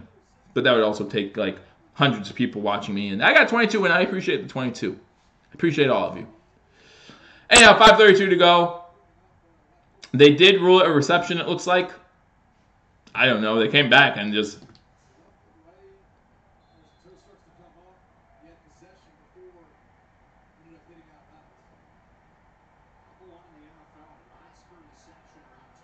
All right, so they rule a reception, so it's going to be first and 10 at the 21-yard line. 2 wide receivers to the top of the screen. Foster goes into motion, and then after the snap... Ray McLeod sighting. Ray McLeod goes into motion. He gets the handoff from Josh Allen. He picks about 7 on the play, maybe 8. So it's going to be second and short for the Buffalo Bills. 5:15 to go in the third quarter. Second and 3. 5:15 to go in the third quarter. Buffalo trailing the Detroit Lions 13-7. Buffalo has the ball in the red zone. I don't know what you're laughing at. Probably something I did, I'm sure. But Ray McLeod sighting. So now we have Foster in there. We have McLeod in there. We have Deontay Thompson in there. That might be it. Charles Clay. Keith Ford gets the ball. Stuffed at the line. So it's going to be 3rd and 3. If you're the Detroit Lions, who do you defense? Like, who's the one guy that you don't want to beat you right now? Nobody. Like, maybe Foster, I guess, but they got top receivers, Robert Foster, Ray McLeod, Deontay Thompson. Charles Clay's in there, maybe. I haven't seen him much. They're showing Deion Dawkins. I remember he had a touchdown earlier this year. Maybe you stop him, right? Make sure Deion Dawkins don't beat us. Ray's in there. That's right, man. Ray's in there. So 3rd and 3, 4:20 to go in the third quarter. 13-7 Detroit over the Buffalo Bills.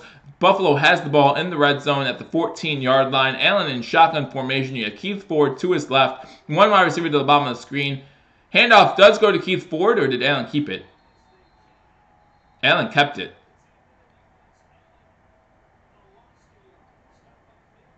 I'm confused by that play. Guys, I'm really confused by that play, but thank you for joining me on Believers Talk. It looked like it was a read play, but then Allen just wanted to hold Keith Ford's hand, so he kept the ball and his hand in there. So 4th and 2, we're going for it. Because why kick a field goal? Oh, goody. Here's great news. Keith Ford is down on the field. So you might be asking, Joe, if Keith Ford's out, who's your running back? To that I say, Josh Allen. Josh Allen and Patrick DeMarco all day. That's it. That's all we got left. So now with McLeod, I don't know. With Keith Ford down, looks like maybe some turf toe issues. With Keith Ford down, are we still going for it on 4th and 2, or do we kick a field goal and only go down 3 and say, hey, our defense is pretty darn good. Let's maybe try to hold the Detroit Lions from scoring.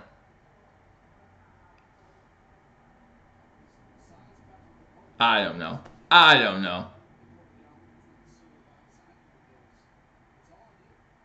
4th and 2. Looks like we're still going for it. That's smart.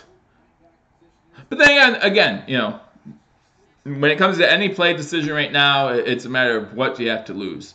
We do not need Stephen Hauschka to make what would be a 30-yard field goal, right? And on shotgun formation, 5 wide receivers. I didn't know we had, 5 wide receivers. Where did that come from? Oh, no, DeMarco's back there as wide receiver. And it's going to run for it. And it's going to be fumbled. And it doesn't matter that Buffalo recovered it, but Buffalo recovered it. Robinson got there and knocked the ball out of Allen's hand as Allen was going to try to stretch his arm out for the first down. He rolled to the right. 3:19 to go. So Allen doing the best he can with his legs here. Looked like it might have been a designed run. But yeah, Allen definitely gets the ball knocked out before he's down. But again, the Bills recover it, but it doesn't matter because it's short of the first down.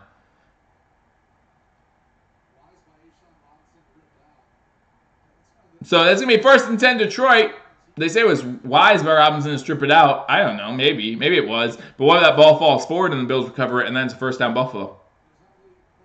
What do you do then? You know? But anyway, welcome to Believers Talk again. Thank you guys for joining me so much. If you're new to the channel, hit that subscribe button. We do go live for every single Buffalo Bills game. We're here giving you live play-by-play and reaction as Robinson can't get his helmet off, so I don't know what's going on over there. But that's what they're showing us right now is Robinson not being able to take his helmet off because why show, NFL action when you can show the sideline, you can show Detroit players and Detroit coaches messing with someone's helmet. That's what we paid to watch. That's why we have commercials, Myth, so the commercials can pay the NFL to show us at the sideline teammates and coaches not being able to take a player's helmet off.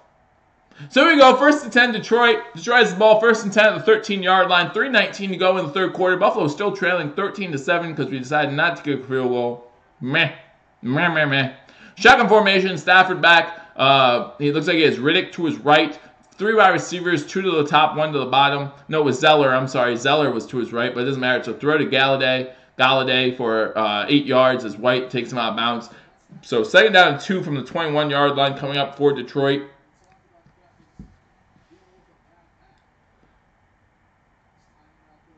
White's doing a lot better on him in the second half so far. And you say, well, it's only been 2 possessions. And I say, yeah. Did you watch the first possession in the first half? All right. Stafford and shotgun. Zeller to his right again. 3 wide receivers top of the screen. This one's going to Zeller. And Zeller gets tackled. Going to be short of the first down. Jermaine Edmonds is back in the game. So glad to see him back in there as he gets the tackle there. Going to bring up a 3rd and 1 for the Detroit Lions. 2:30 to go in the 3rd quarter. Again, Detroit fighting for their slim, but still alive, playoff chances. Buffalo fighting for, yep. And that's what they're fighting for. Home pride? I don't know. Again, I just want to see improvement, and I really haven't. So, I formation for the Detroit Lions. Galladay comes in motion. Going to run Zeller on 3rd and 1. He's going to pick it up. He's not going to get tackled. Gets to the 26-yard line. Zach Zeller with the first down. Runs for about 7. He has 8. Zenner. I keep saying Zeller, I think. Zenner. 1:45 to go in the 3rd quarter. 13-7 Detroit over Buffalo.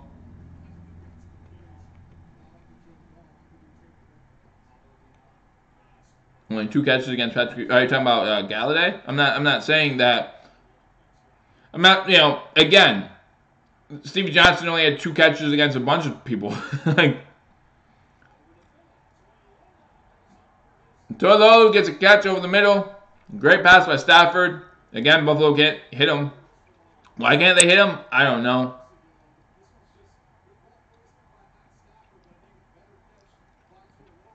Tolulu with a good catch over the middle for about what looks like 20 yards. Gets it to about the 44-yard line. So I'll try to be a little more animated. Hard to be, though, because Buffalo looks like a bunch of dead ducks out there right now. Not doing much on offense or defense. And the players that do seem to want to do much get carted off the field. So what can you do? What can you do? Everyone gets hurt. What's going on? I don't know what's going on my screen right now, guys. I don't know if you're having issues. I'm having issues. Riddick gets the ball, gets it to the 50-yard line, about a 6-yard rush. Yeah, I don't know what just happened to my screen, guys. My screen just went wacky, so I hope you guys are doing all right here. It looks like there's 25 seconds to go in the third quarter. 2nd and 4 at midfield. Looks like the Lions are okay with taking this game into the fourth quarter, up 13-7. So 15 seconds left in the third quarter. Time's clicking down. They don't have to snap the ball, so we'll see if they do. They do come out in a formation like they're going to snap the ball. Yeah, Stafford in shotgun. 2 wide receivers at the top of the screen, 1 to the bottom. Got Riddick with him in the backfield. 2-1 and no play. All right. So that's going to be the end of the third quarter with the Buffalo Bills trailing the Detroit Lions 13-7. And what has been a scoreless third quarter. In that quarter, we had Tremaine Edmonds go out. He's back. We had Keith Ford go out. Don't know if he'll be back. We had Isaiah McKenzie go back. He was carted off the field. So that was a decent quarter for the Buffalo Bills. Wow. So currently, our running back situation, if Keith Ford cannot come back in the game, because it doesn't remember Marcus Murphy got hurt in the first half.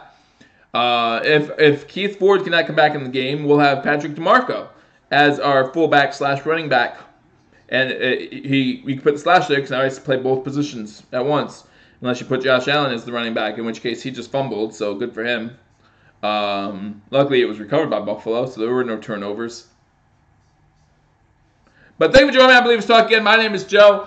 We are live here for every single Buffalo Bills game. We know it's late in the season, but we thank you for joining me anyway. Hit that subscribe button. We plan on doing this next season as well. But don't worry about it. During the off season, we'll have plenty to talk about here on Believers Talk, whether it's going live to talk about things, going live maybe for a few Buffalo Sabres games. So if you're a Sabres fan, if you're a hockey fan, you want to hit that subscribe button as well. Sabres, finally nice to see the Sabres playing some meaningful hockey.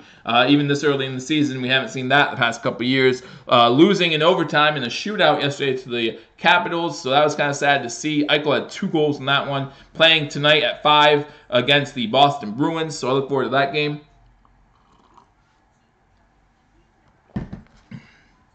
But we'll get you some scores from around the NFL as the fourth quarter is going to start here with the Detroit Lions up 13-7. Atlanta is still up 26-7 on Arizona.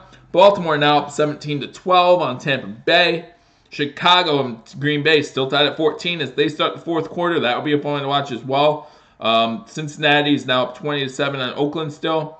Indianapolis is now up 20-0 on Dallas. So Dallas needs to start scoring if they want to have a chance to win that one. Jacksonville up 10-6 over Washington. Minnesota still up 24-17 over Miami. And surprise, surprise, Tennessee 7, New York Giants 0. Guys, that game has been 7-0 all day. I think at 10 o'clock this morning, I looked, it was 7-0 Tennessee. It's just been all day. 7-0 Tennessee. Derrick Henry had a touchdown run. That was it. That's all it's ever been. So, anyway, back to this game. Yay. 13-7, Detroit over Buffalo. They got the ball 2nd and 4.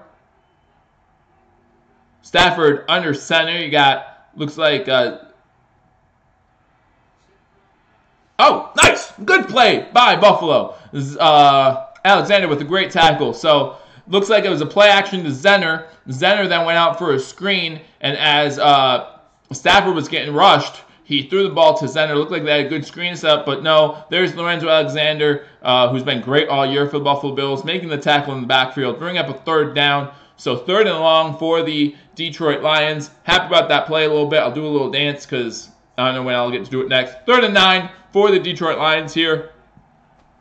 14.5 minutes to go in the game. Buffalo down by 6. Really could use a stop here. 3rd and 9 from the 46-yard line, 45.5-yard line. Bringing a blitz. Stafford has time to throw. He overthrows an open Jones, though. So it's going to bring up a 4th and 9 for the Detroit Lions. Great job by the Bills there. Even though we don't get a sack because, we can't sack the quarterback anymore. The Lions did a good job picking up the blitz. They really did. But he overthrows the intended receiver. And that's going to bring up 4th and 9. So the Bills will get the ball here, down 13-7, 14-10 to go. No, Rick Jeanneret did not retire. I will be very sad when he does. It's going to go into the end zone, so it's going to be a touchback for the Buffalo Bills. Look at the ball, 1st and 10 at the 20-yard line. But what he does now, he only does home games. So he doesn't travel on the road with the team, but he does do the home game still. So actually, it's funny. I thought that's what they said, but I was listening to the Washington Capitals game yesterday on the radio, and yeah, he was. It sounded like him doing the radio broadcast. I mean, I could have been wrong, but definitely sounded like that was him doing the radio broadcast. But yeah, he's probably one of the best announcers of all time. I mean, I think at least. I really enjoy his announcing. I think he does a great job. So I'll be really sad when he does retire. But yeah, no, I don't think he hasn't retired yet. I think he just does the home games.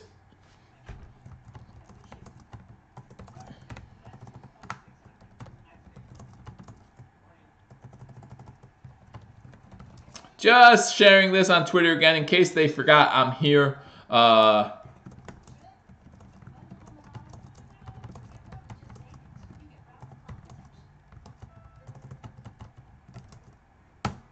Yep, that's what I'm doing. Tweet that out, because Oh, if you haven't followed me on Twitter, guys, follow me on Twitter. I'm on Twitter. The link's in the description below, so follow me. Like I said, during the playoffs, what we'll do is we'll probably do some live streams of playoff games. I'll put a poll on my Twitter, and I'll put the games that time will allow me to do. I'll put them on there and see which one you guys want me to do. And then whichever one wins, obviously that's the one I'll do. So if you're interested in listening to live play-by-play and reaction from me, your host, Joe, talking about the games while we're here, and I'll do live play-by-play and reaction. Now, I don't know what I'll do during commercial break if I just talk some BS like I'm doing now, but it'll be a lot of fun. You just like the Twitter post? Good, Myth. Like it. Follow it. Share it. I don't know what you do with Twitter posts. Do you share them? I don't know. Share it. Do whatever you want. Enjoy. Enjoy it. Oh, it's commercial. I can give you guys scores around the league because honestly, what else am I going to do? 13-7, Detroit with Buffalo. Buffalo has the ball 1st and 10 at the 20-yard line, even though my app says 25. They're wrong. When you get a punt touchback, they're back, so I'm not giving you any more scores. But when you get punt touchback, it's at the 20. Only a kickoff touchback goes to the 25. So, that's that. They're going over Man of the Year. Lorenzo Alexander nominated for the Man of the Year. Love me some Lorenzo Alexander. I think he deserves the nomination. Let's be honest, it still might go to J.J. Watt, and he deserves it. J.J. Watt's just amazing. So everything J.J. Watt does is awesome. So, he probably still does deserve it. But Lorenzo Alexander was nominated. So Allen shotgun, 4 wide receiver set. Looks like Kroom's out there too. Throwing it deep. Has a guy. Incomplete. DeAndre Thompson had him by a couple steps. Just overthrows him. Just overthrows, and DeAndre Thompson dives to try to make the catch. Those are the type of throws, Allen, I would love to see you make, man. But when he dove, Thompson got both hands on it. So Thompson might have to come up with that one. Allen, I'd love to see you throw that one a little bit better. But Thompson still got both hands on it. Thompson still has to catch that. Even though he can't run it in for the end zone, he still has to touch down. You retweet them. Retweet my tweet. You can't triple stamp, double stamp. All right, Allen and shotgun. 5 wide receiver set. 2nd and 10. Allen looking. Incomplete. Zay Jones unable to hold on to the ball. So we have recently in the 4th quarter decided to get what's known as the dropsies. Zay Jones had both hands on it. Again, probably could have been thrown a little bit better, but Zay Jones got both hands on it. Need to come down with it. Yeah. Gotta catch it. This is why we need a good wide receiver. 3rd and 10. Allen's going to place the ball. Pretty good, but it's going to be dropped. 5 wide receiver set. Shotgun formation.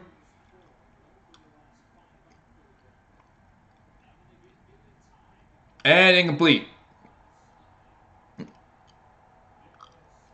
Darius Slay knocks the ball out of Zay Jones. It was a good pass to Zay. Slay comes in and knocks the ball down. So it's going to be a 4th and 10. So 3 straight incompletions. We kept the ball for a total of 7 seconds maybe. Maybe 6. Maybe Slay got away with a little bit of a hold there. Maybe. Allen Zay Jones got away with the hold there. And I got to be honest, I did too. There's a flag down already on the kick return. That's going to be on Detroit. As he spins out a tackle, spins out another tackle. Stafford can't bring him down. Takes the punter, bringing down the returner. So great job by the punter, Barr, to bring down the returner. But there is a flag down. Let's go, Josh Allen. Would love to see Josh Allen do better. But what would help Josh Allen do better is the receivers catching the ball. Oh, good. DeMarco's coming off the field limping. So now if DeMarco's hurt, we have literally 0 running backs left. 0. There's money. Nick Miller, welcome to Believers Talk. Thanks for joining me. Let's go around. I would love to see Josh Allen do well. But yeah, we need receivers that catch the ball. So. Oh. And our backup linebacker, Thompson, the guy taking the place of Milano. Yeah, he's hurt on the field too. So great. Great. Do you know how happy I am? So happy. Yay, look at me, I'm happy. Because I'm happy. That's the only words I was saying now. Anyhow, they were showing that Green Bay tied Chicago. So that game's still 14-14. I need a drink.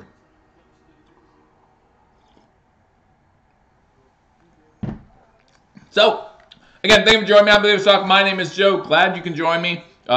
Midway through the fourth, not even midway, 13:25 to go in the fourth quarter. Buffalo trailing the Detroit Lions 13-7. Detroit just got the ball on a punt after Buffalo goes 3 and out on 3 straight pass plays, 2 of which were in the Bills receivers' hands, and they just don't like catching the ball. So, gonna be Stafford under center.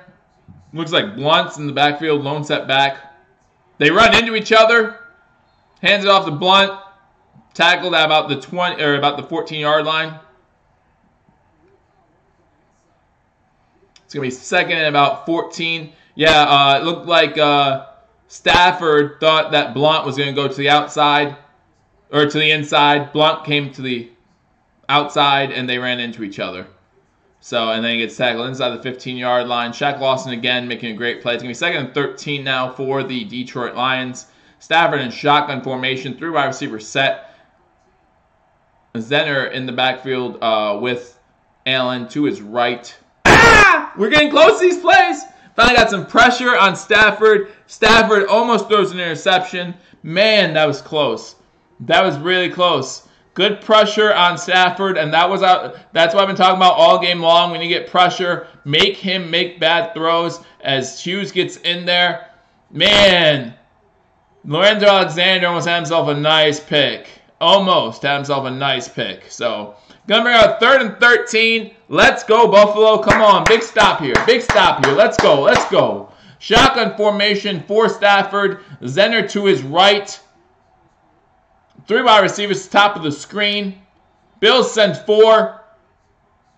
Crossing route to number 25, Riddick. He gets back to the 20-yard line, but no further. So that's going to be 4th down. Great 3 and out by the Bills defense. Let's go, Buffalo. Good job. Guys, welcome to Believers Talk. My name is Joe. Let's get some energy. Let's get some excitement back in this place, baby. Good 3 and out by Buffalo. If you haven't already shared this video on Twitter, Facebook, Insta, Snap, whatever, share it. Because it's going to be a good game. We're coming down to the wire. Here we go. 4th and 8 for the Detroit Lions. They're going to punt the ball off to, it looks like, a healthy Isaiah McKenzie. So glad to see that he is back in the game.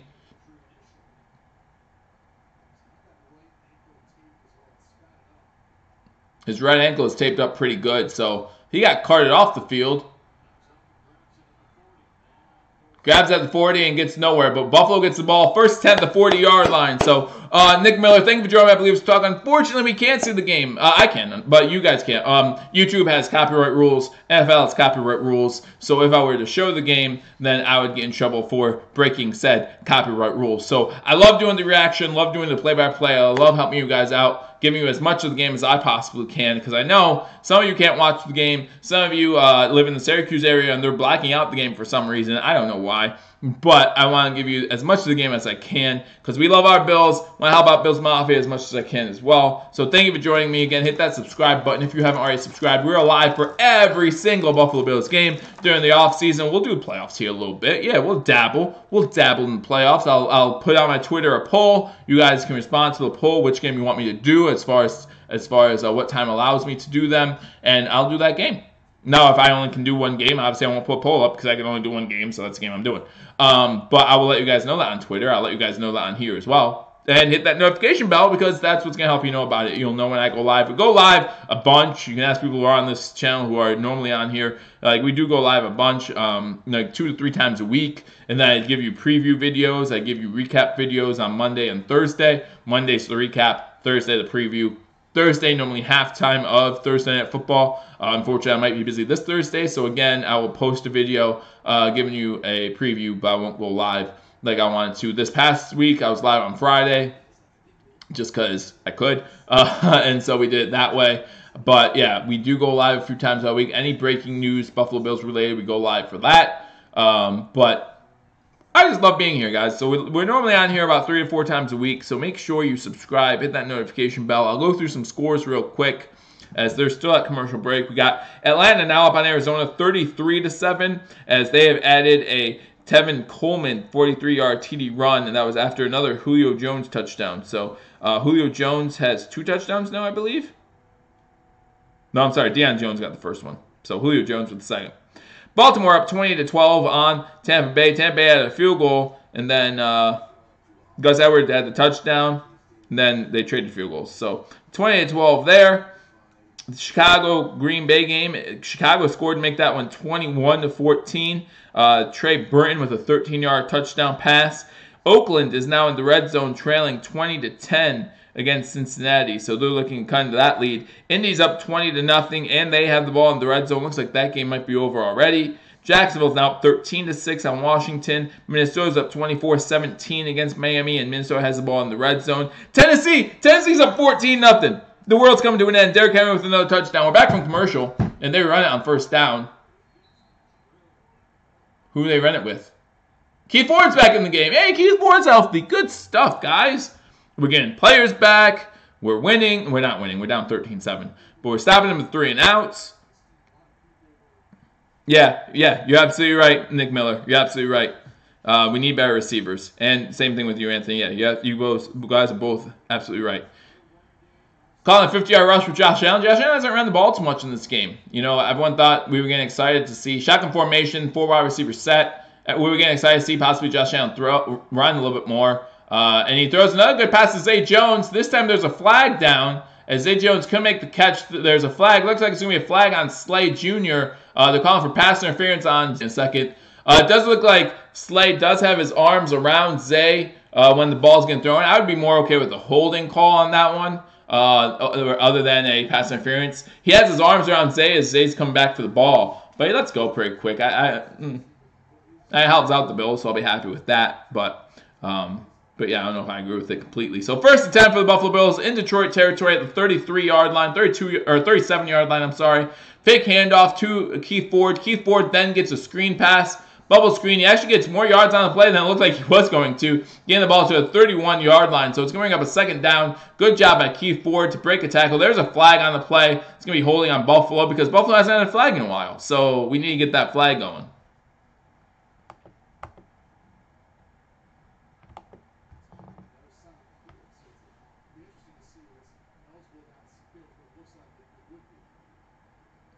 Wow.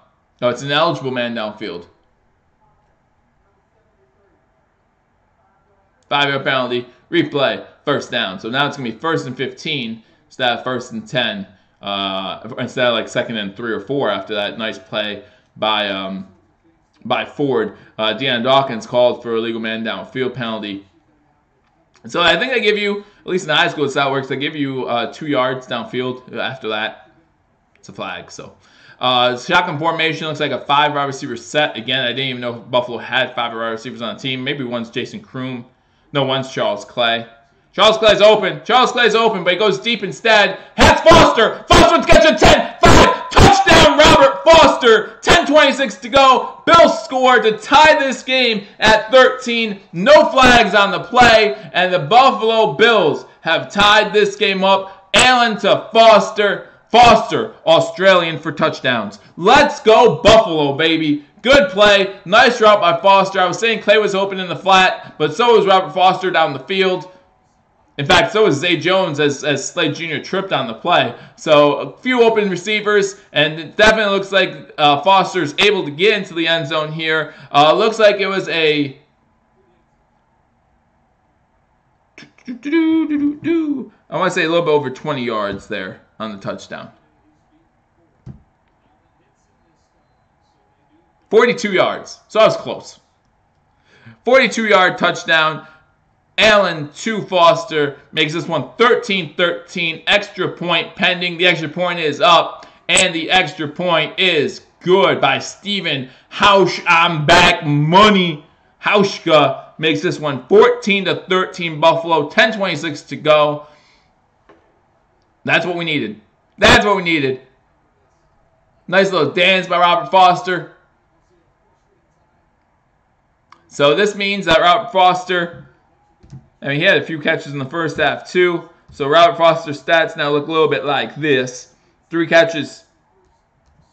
Nope, they don't even have 4 catches, 108 yards, and a touchdown. So in his 3 starts as an NFL wide receiver, Robert Foster has over 100 yards in all 3. He's the only rookie this year so far to do that. Not sure how the other rookies are doing, but touchdown Buffalo. 10:26 to go in the 4th. Extra point is good. Puts the Buffalo Bills up 14-13. Robert Foster from Josh Allen for a 44-yard touchdown.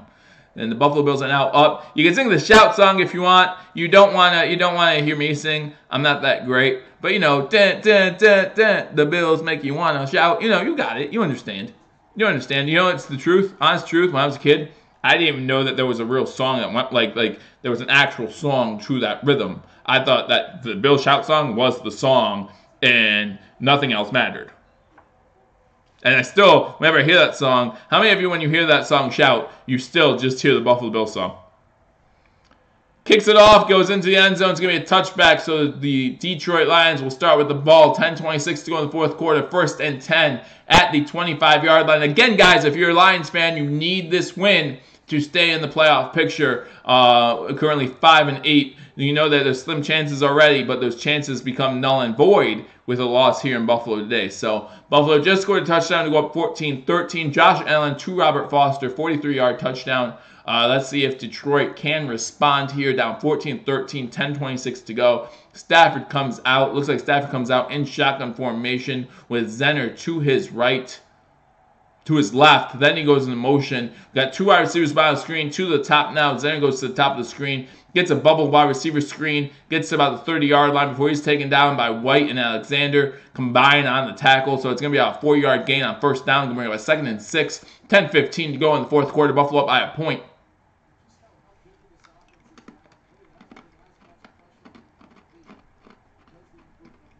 Pretzels are good. Again, guys, thank you for joining me on Believers Talk. My name is Joe. Subscribe, like, share. What else can you do that's fun and exciting? I don't know. 2nd and 5. Stafford now under center. Got Zenner in the back with him. Gets the handoff. Gets 5 yards. Gets a little bit more than 5 yards as he gets taken down at the 41-yard line. So, good game by Zenner on the play. Going to bring up a 1st down for Buffalo as they give you a game break. They go to the Chicago game. And you watch as Trubisky throws a touchdown pass to Trey Burton, put them up 21-14. And they added field goals. Now they're up 24-14 with 6.5 to go there. So, if you're a Bears fan, I don't know why you're joining me if you're a Bears fan, but if you are a Bears fan and you're joining me, thank you. And you're up by 10 points, so good job. All right, so we're here. Set 1st and 10 for the Detroit Lions. Looks like you have I formation. I don't know what's going on. Stafford's just looking around. 9-10 to go in the game. 2 wide receivers set, one to the top, one to the bottom. Handoff is to Riddick. Riddick gets about 3 yards, maybe 4 on the play before he's taken down.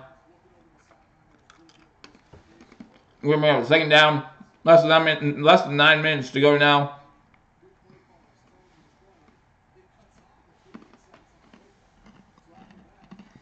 Totally want this to be an exciting finish.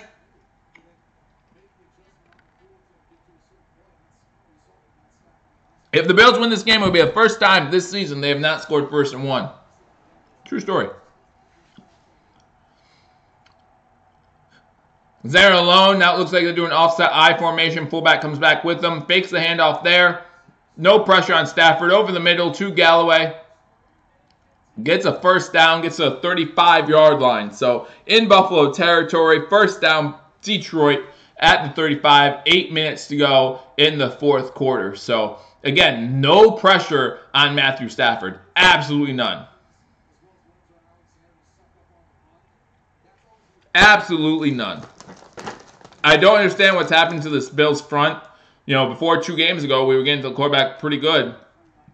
Galladay has 6 receptions, 143 yards.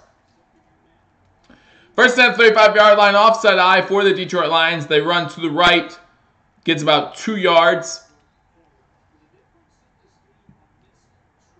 Second and 8 for the Detroit Lions.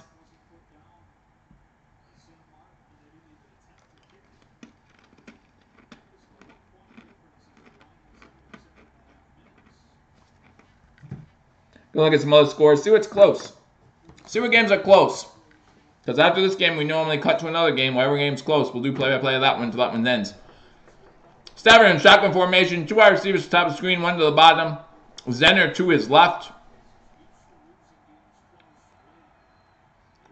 Zenner with the catch, but Tremaine Edmonds is right there with the tackle. No gain on the play. Kyle Williams got hit on Stafford. Got a lot of pressure there. And that's what we need. We need Stafford to make some quick decisions and throw it out on the flat for no gain.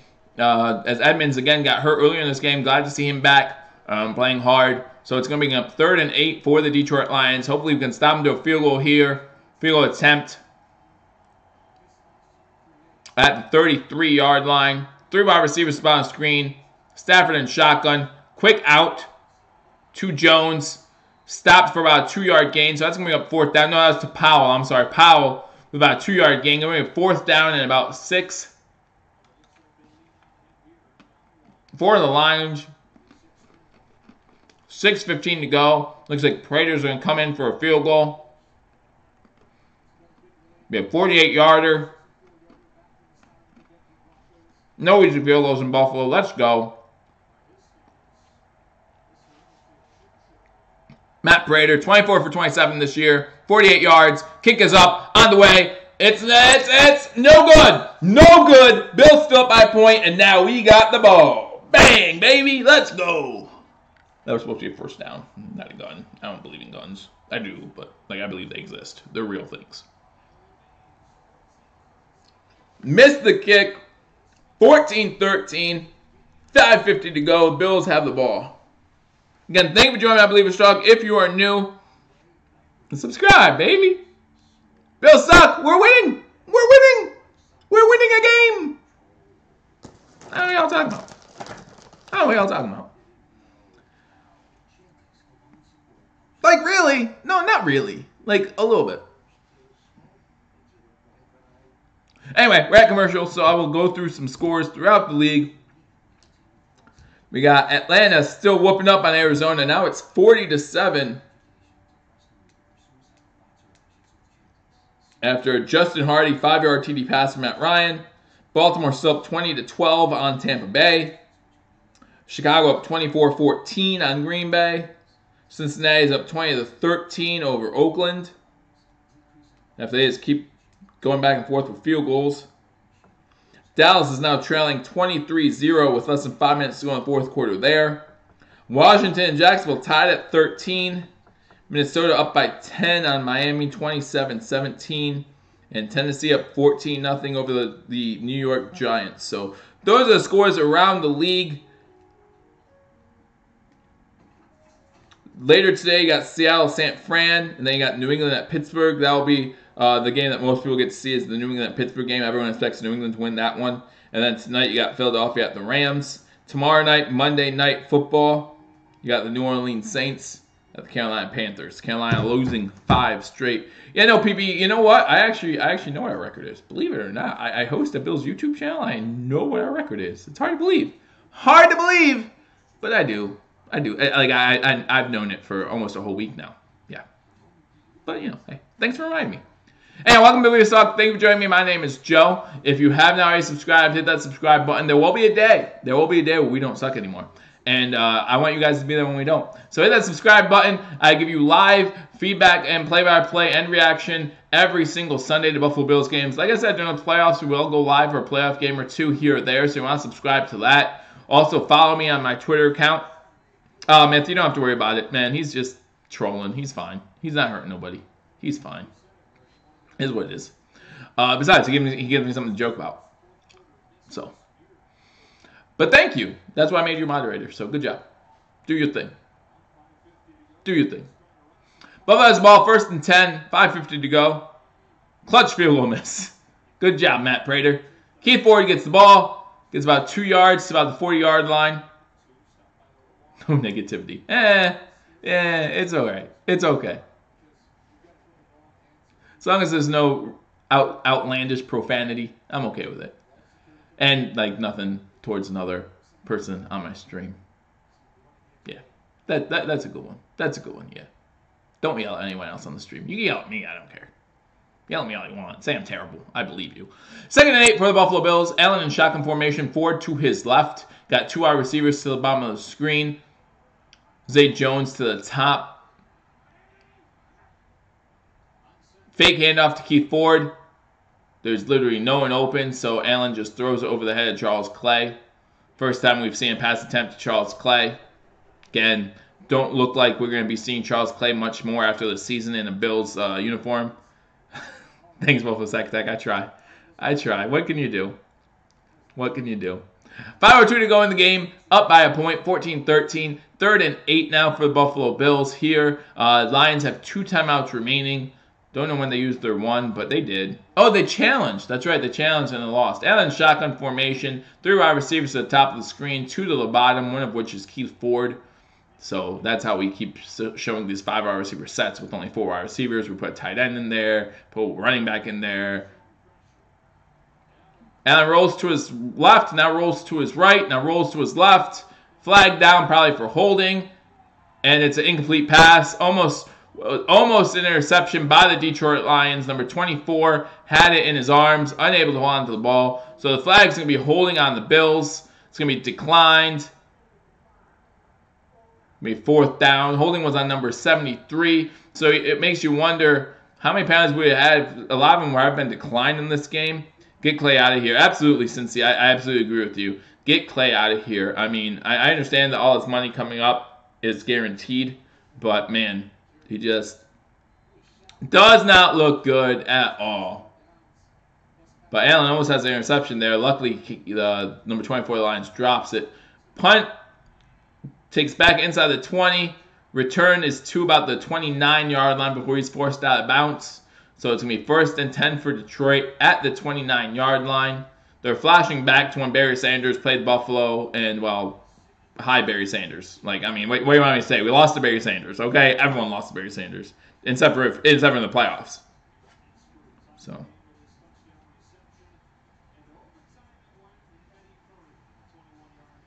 Back in 1991, that's the last time Detroit beat Buffalo at home, I think, is what they're trying to say. It's been a while. I know it's been a while. I think Buffalo has a 4-game win streak against Buffalo. Actually, it's the only win against Buffalo in Buffalo was in 1991. Good to know. Good to know. Stafford gets the ball away to Galladay. Galladay gets about 3 yards, though, before he's tackled by Tre'Davious White. Good tackle by White there. So it's bring up a 2nd and 7 or so for the Buffalo Bills. 4:20 to go now in the 4th quarter. Getting down to that crunch time, you know what I'm saying? Thank you for joining me on Believers Talk. My name is Joe. If you're new, we go live for every single Buffalo Bills game. All of them. All 17 of them, except for 16 of them. Except for I did go to the Jacksonville game, so I was live from there. but I didn't give you a live stream, live reaction. So thank you for joining me. Hit that subscribe button, notify people, things like that. Good finish coming up as Riddick gets the ball. He's tackled in the backfield. Poyer with a great tackle in the backfield, making it 3rd and 10 now for the Detroit Lions. Less than 4 minutes to go. Poyer gets in there, wraps up Riddick's ankle, and Riddick goes nowhere. They say 3rd and 9, so that's fine. They can call me a liar. I'm used to that. But 3rd and 9 now for the Detroit Lions as they need to score down 14-13, keep those slim playoff hopes alive at 5 and 8. Sitting there, if you get that 9th loss, you're out of any playoff contention. You're officially eliminated. Try to go him here. They go it to the tight end. Tight end is tackled by Poyer again with a big tackle. Gets about 2 yards. That's going to bring up a 4th and 5. Nope, if you're getting 2 and it's 3rd and 9, it's going to be 4th and 7. I know math. Bang. So 4th and 7 for the Detroit Lions here. 2 timeouts remaining, and you have a 2-minute warning. It's a questionable call. I mean, it's really questionable because, 1 first down. They are punting. Fair catch called for the 23-yard line. So it's going to be 1st and 10 for Buffalo at 23. 2:50 to go again. Lions have 2 timeouts and a 2-minute warning. So be interested to see what they do here. 1 first down potentially wins us the game as they're showing stats for Josh Allen. Another rushing touchdown for him. A great pass to Robert Foster to get another touchdown here. And to make this one 14-13. If you picked the under in this game, good for you. I just realized I didn't pick the over/under in this game. Yeah, they did punt. They have 2 timeouts. They figure they can hold the defense or hold the offense here, which they've only allowed 14 points so far. They know we only have 1 running back, Keith Ford, who gets the ball on this first down, and he runs it to the right, gets no gain on the play. Timeout called for by Matt Patricia. 2:46 to go. Yeah, they know we only have 1 running back, right? They know we're probably going to run, and then it's going to take them down to a 2-minute warning. We're going to be conservative. I don't know if that's smart or not. I mean, again, what do we have to lose by going deep or doing something crazy? You know what I mean? What do we have to lose at 4 and 9 as PB? So nicely reminded me that we're 4 and 9. So at 4 and 9, what do you really have to lose? You know what I mean? Like, what do you have to lose by going deep, by faking them out? Don't just run, punt the ball. All right. I mean, incompletion, yeah, you give them more time. Okay, fine. Like, it is what it is. It's 14-13. We've held them to 13 points, just like they've held us to 14 points. If we can't punt and hold this team, then why do it anyway? This defense is number 1 against the pass. So take a chance on getting a first down. Actually getting a first down instead of just run, then we know we have to punt. They have 9 guys on, hold on. 1, 2, 3, 4, 5, 6, 7, 8. Yeah, 9 guys on the line of scrimmage. Fake run, passing it deep to Clay. Flag down. No, that's to Kroom. Kroom catches it for a first down. There's a flag down. Interesting to see what the flag is. But that's exactly what I was talking about. I love when I say something and they listen. I love it. They know what I'm thinking and they know I'm right. Pass interference on the defense. Penalty is declined. First down, Buffalo, baby. 2:40 to go in this game. You only have 1 timeout in the 2-minute warning, so that's not gonna be game over. But at the same time, man, that's gonna leave a lot less time. And now the Bills have the ball at midfield. Great job, great play call by the Buffalo Bills. The pass interference call is declined, so it's gonna be first down Buffalo. Kroom is happy because he had a huge 1 catch on the day, but better than Charles Clay's 0. So 14-13, 2:38 to go in this game. The Lions. How's the clock stop? Did they just use their last time out? Ford gets about 2.5 yards on the play. Lions do call their last time out.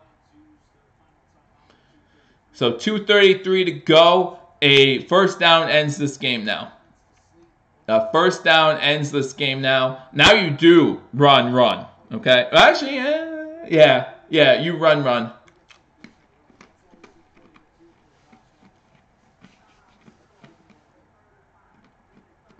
Yep, you run. All right, 2nd and 8, you run it. 2-minute warning. Come out of 2-minute warning, you run it. Takes down to a minute 20. If you have to punt, you have to punt. Hopefully get inside the 10. Yeah.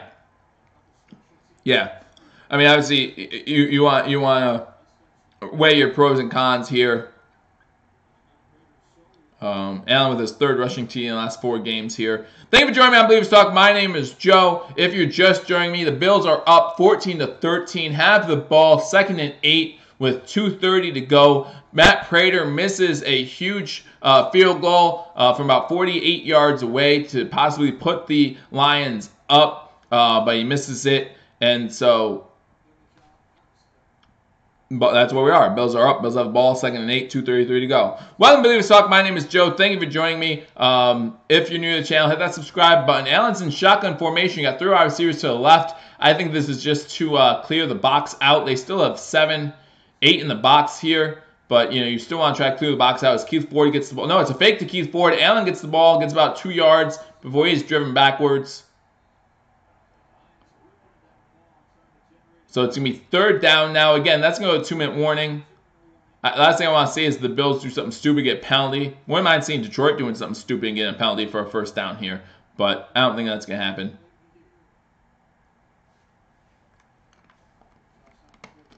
So we have a 2-minute warning here in Buffalo. With the Buffalo Bills up on the Detroit Lions, 14-13. Bills have the ball, 3rd and 7. Detroit has no more timeouts. So they need a stop on this other side of this timeout. 3rd and 7. They need a stop to get a chance to get the ball back with less than 2 minutes to go here in this game. While we're at commercial break, I will go through the scores from around the league. Again, at the end of this game, if there's a close game, I'll break to that one, give you a live play-by-play and reaction to that game as well. So let's go through the scores. As again, 14-13, 2 minutes to go in this one. 3rd and 7 coming up. Atlanta just keeps running the ball all over, or at least running up the score. They're up 40-7 now on Arizona. Justin Hardy, 5-yard touchdown pass from Matt Ryan. Baltimore's up 20-12. They're in the red zone. 2nd and goal at Tampa Bay's 8 with 1:30 to go there. Green Bay is down by 10 with less than 2 to go there. Cincy's up by 10, 23-13 over Oakland. 9.5 to go in that one. Indianapolis is still up 23-0 on Dallas with 3 minutes to go there. Jacksonville and Washington are tied late in that game. Washington has the ball in Jacksonville territory. Minnesota is now down 41-17. That got out of hand quickly. After a Aldrick Robinson 4-yard touchdown pass from Kirk Cousins, and then a Dalvin Cook 21-yard touchdown run. Makes this one 41-17. So that's really going to hurt Miami's chances at the playoffs. And Tennessee is up 17-0 after a suck-up field goal to go over the New York Giants. So those are the scores around the league. What yard line are we at? We're close to midfield. Give me a second. At Detroit's 46-yard line. Detroit's 46-yard line. We got the ball 3rd and 6 coming out of the 2-minute warning. Again, Detroit has no more timeouts. Again, wouldn't be surprised if we just ran the ball here. Punt it, put him deep. Again, this defense has done a good job all day. Other than Tre'Davious White, we really haven't done much. Other than Kenny Galladay, let's give him credit, right? Other than Kenny Galladay, they have not done much against us in this game. Zenner has a couple good runs, but overall, not too much going on for Detroit in this game. I think once we punt it, you just double Galladay and just play man up against the rest of the team. You know, I mean, to prove my point, I'll go through the stats real quick. Kenny Galladay has 7 catches for 146. The next best player on their team is Toy Lolu, who has 4 receptions for 28 yards. I mean, so that's the disparity there as far as how well this Bills defense is doing minus Kenny Galladay, who is Tre'Davious White's responsibility. So Allen's in shotgun formation. No one's back there with them. Kroom's coming in motion. 5 wide receivers set. I don't know if maybe they're going to run Allen up the middle here. Oh, false start. They got free play. Free play. Free play. So now it's going to be 3rd and 2. So it was an incomplete pass by Allen. But it's going to now be 3rd and 2 as they threw a ball to Foster.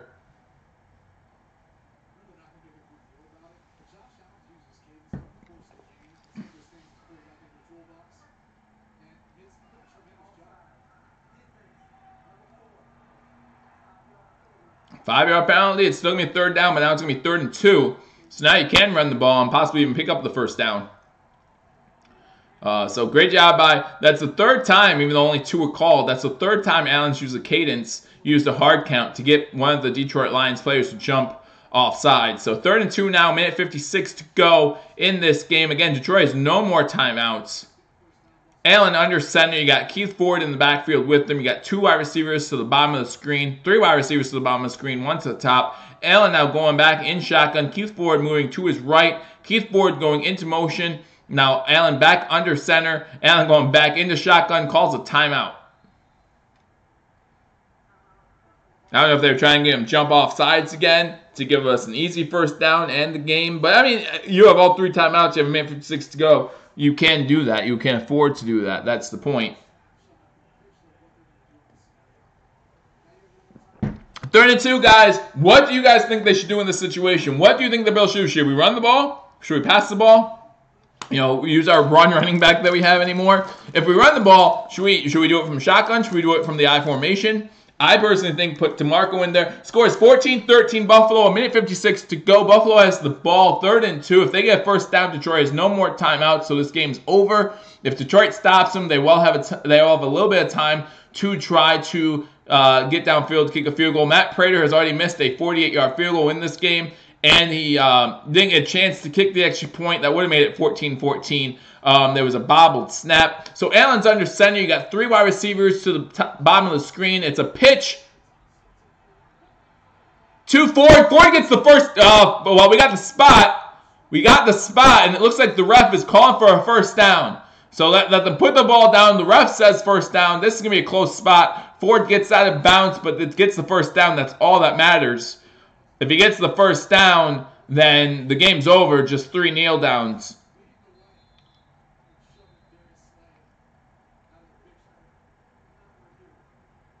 Yeah, it's under review. It should be under review. It's the play of the game, obviously. But Keith Ford's absolutely really close. Now, the bad news is, if he does not have the first down, he ran out of bounds. So, throw an INT. It's okay if you're with the Lions, man. And you know what? Best of luck to you. Again, you guys need this win. I don't think he has the yellow line.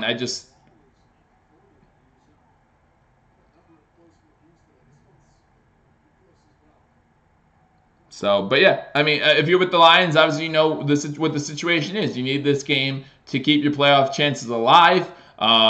If you lose, then you fall to 5-9. Bills move up to 5-9, and you are now officially eliminated from the playoffs.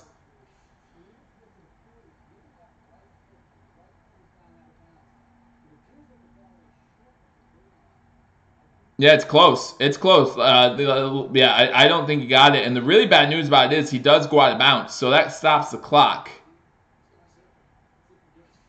So if they say this is not a first down, then yeah, big mistake by getting out of bounds there. Even if you have the first down, if you have the first down, it doesn't matter.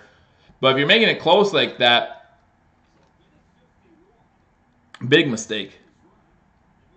We just don't want to be worse than the Packers. The Packers lose today, so if you guys still play them, I think this year too. So if you guys beat them, then I think that will help you out. But let me see if that game's gone final yet. A couple finals. Washington beats Jacksonville 16-13. Baltimore does beat Tampa Bay 20-12. Those games have gone final. Green Bay is actually only down 24-17. They got the ball with 11 seconds to go. Oh, no, they just made the field goal. So they have to get an onside kick and then a miracle. And they're, to have a chance there at 5-7-1. So if you win, you're better than them. Yeah, if you win, you'll be 6-8. They'd be, well, depending on the game, but. So it's actually another interesting. Allen just takes his jacket off. Even if they don't get this, what about going for it on 4th down and inches, right? You have a big quarterback. QB sneaking up the middle. Rely on your defense to say, hey, I think. All right, so it's going to be, they roll him short.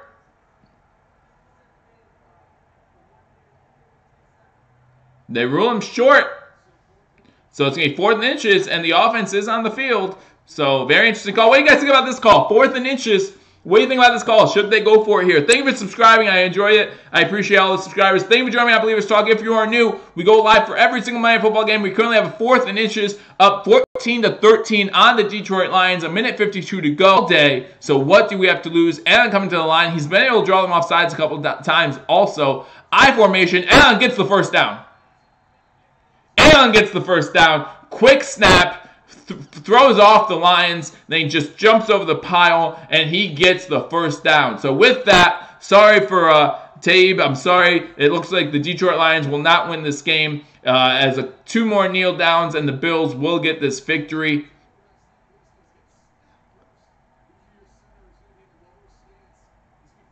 Yeah, Allen just jumps over the line, and he gets to the 39-yard line. So he gets the first down by a good yard. So yeah, a couple kneel downs here, and unfortunately, if you're a Lions fan, that means that you will not be making the playoffs this season. So you'll drop to 5-9. Again, Prater, well, they're talking about key plays right now. They're showing the missed extra point. Again, bobbled snap. And then Prater misses a 48-yarder.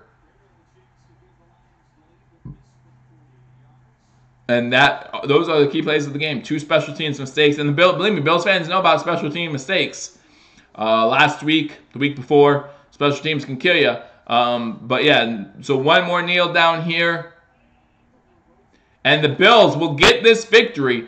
Josh Allen moves to 4-5 as a starting quarterback in the NFL. And yeah, Bills are 5-9 now. So great job by the Buffalo Bills. Again, I don't normally get too much into the reaction part of it until I watch this game again. Not the greatest win in the world, obviously, but a 14-13 win is a 14-13 win, moving the Buffalo Bills to 5-9 on the season. This loss drops the Lions to 5-9. Good game. Yeah, good game by everybody. I cannot show the TV. Copyright rules forbid me, both from the NFL and from YouTube.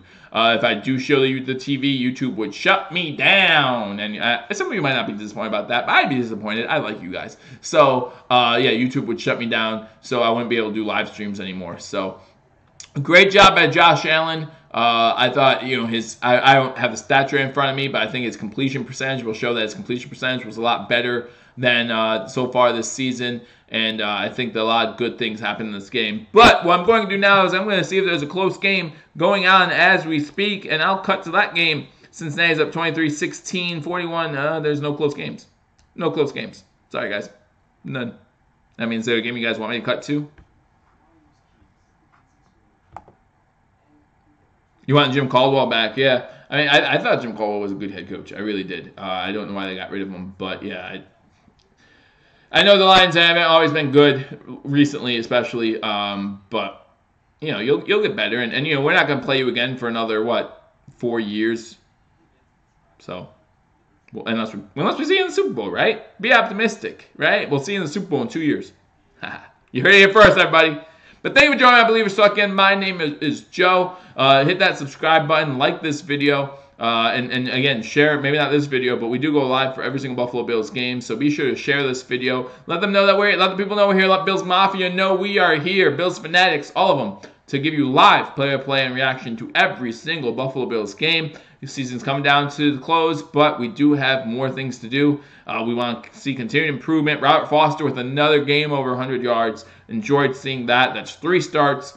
3 games over 100 yards, so we enjoyed that. Want to see him next week against the New England Patriots. We look forward to seeing you guys there as the Buffalo Bills go on the road. We know about Bill Belichick on the road against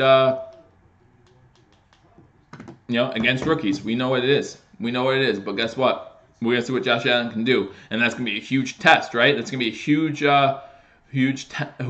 test to see where Josh Allen's at this point in his career. Again, 4-5 now as a starter. So I know that the Bills are 5-9 on the season, but he's 4-5 as a starter. That's pretty impressive for a rookie. I can't argue with some of the things Josh Allen's doing on the field. You definitely can argue with some of the things he's doing, some of the things you don't like.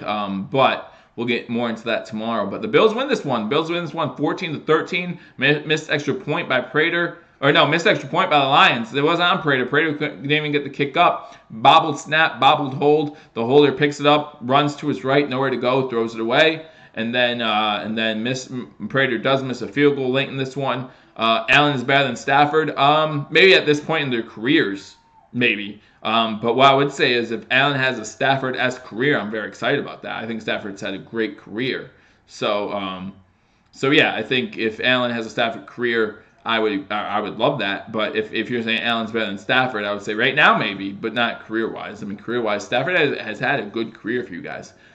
Just not always having the help around him. And maybe Kelvin Johnson's a lot to do with that too. But, no arguments here either way. But anyway, so the Bills moved to 5-9. Lions fall to 5-9. Good things from Josh Allen, some not so good. Unfortunately, Josh Allen does not rush for over 100 yards in this game. That's okay, though, because the Bills get the W. So, thank you for joining me on Believers Talk again. My name is Joe. We do go live every single week, so you want to be here. So hit that subscribe button, like this video.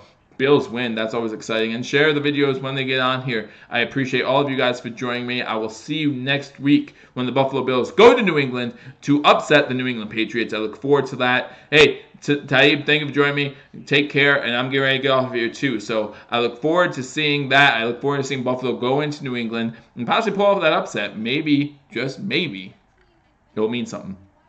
We know that the Patriots are fighting for that second seed so that they can have a bye week going into the playoffs, but let's stop that from happening, right? Let's let Houston get the bye week.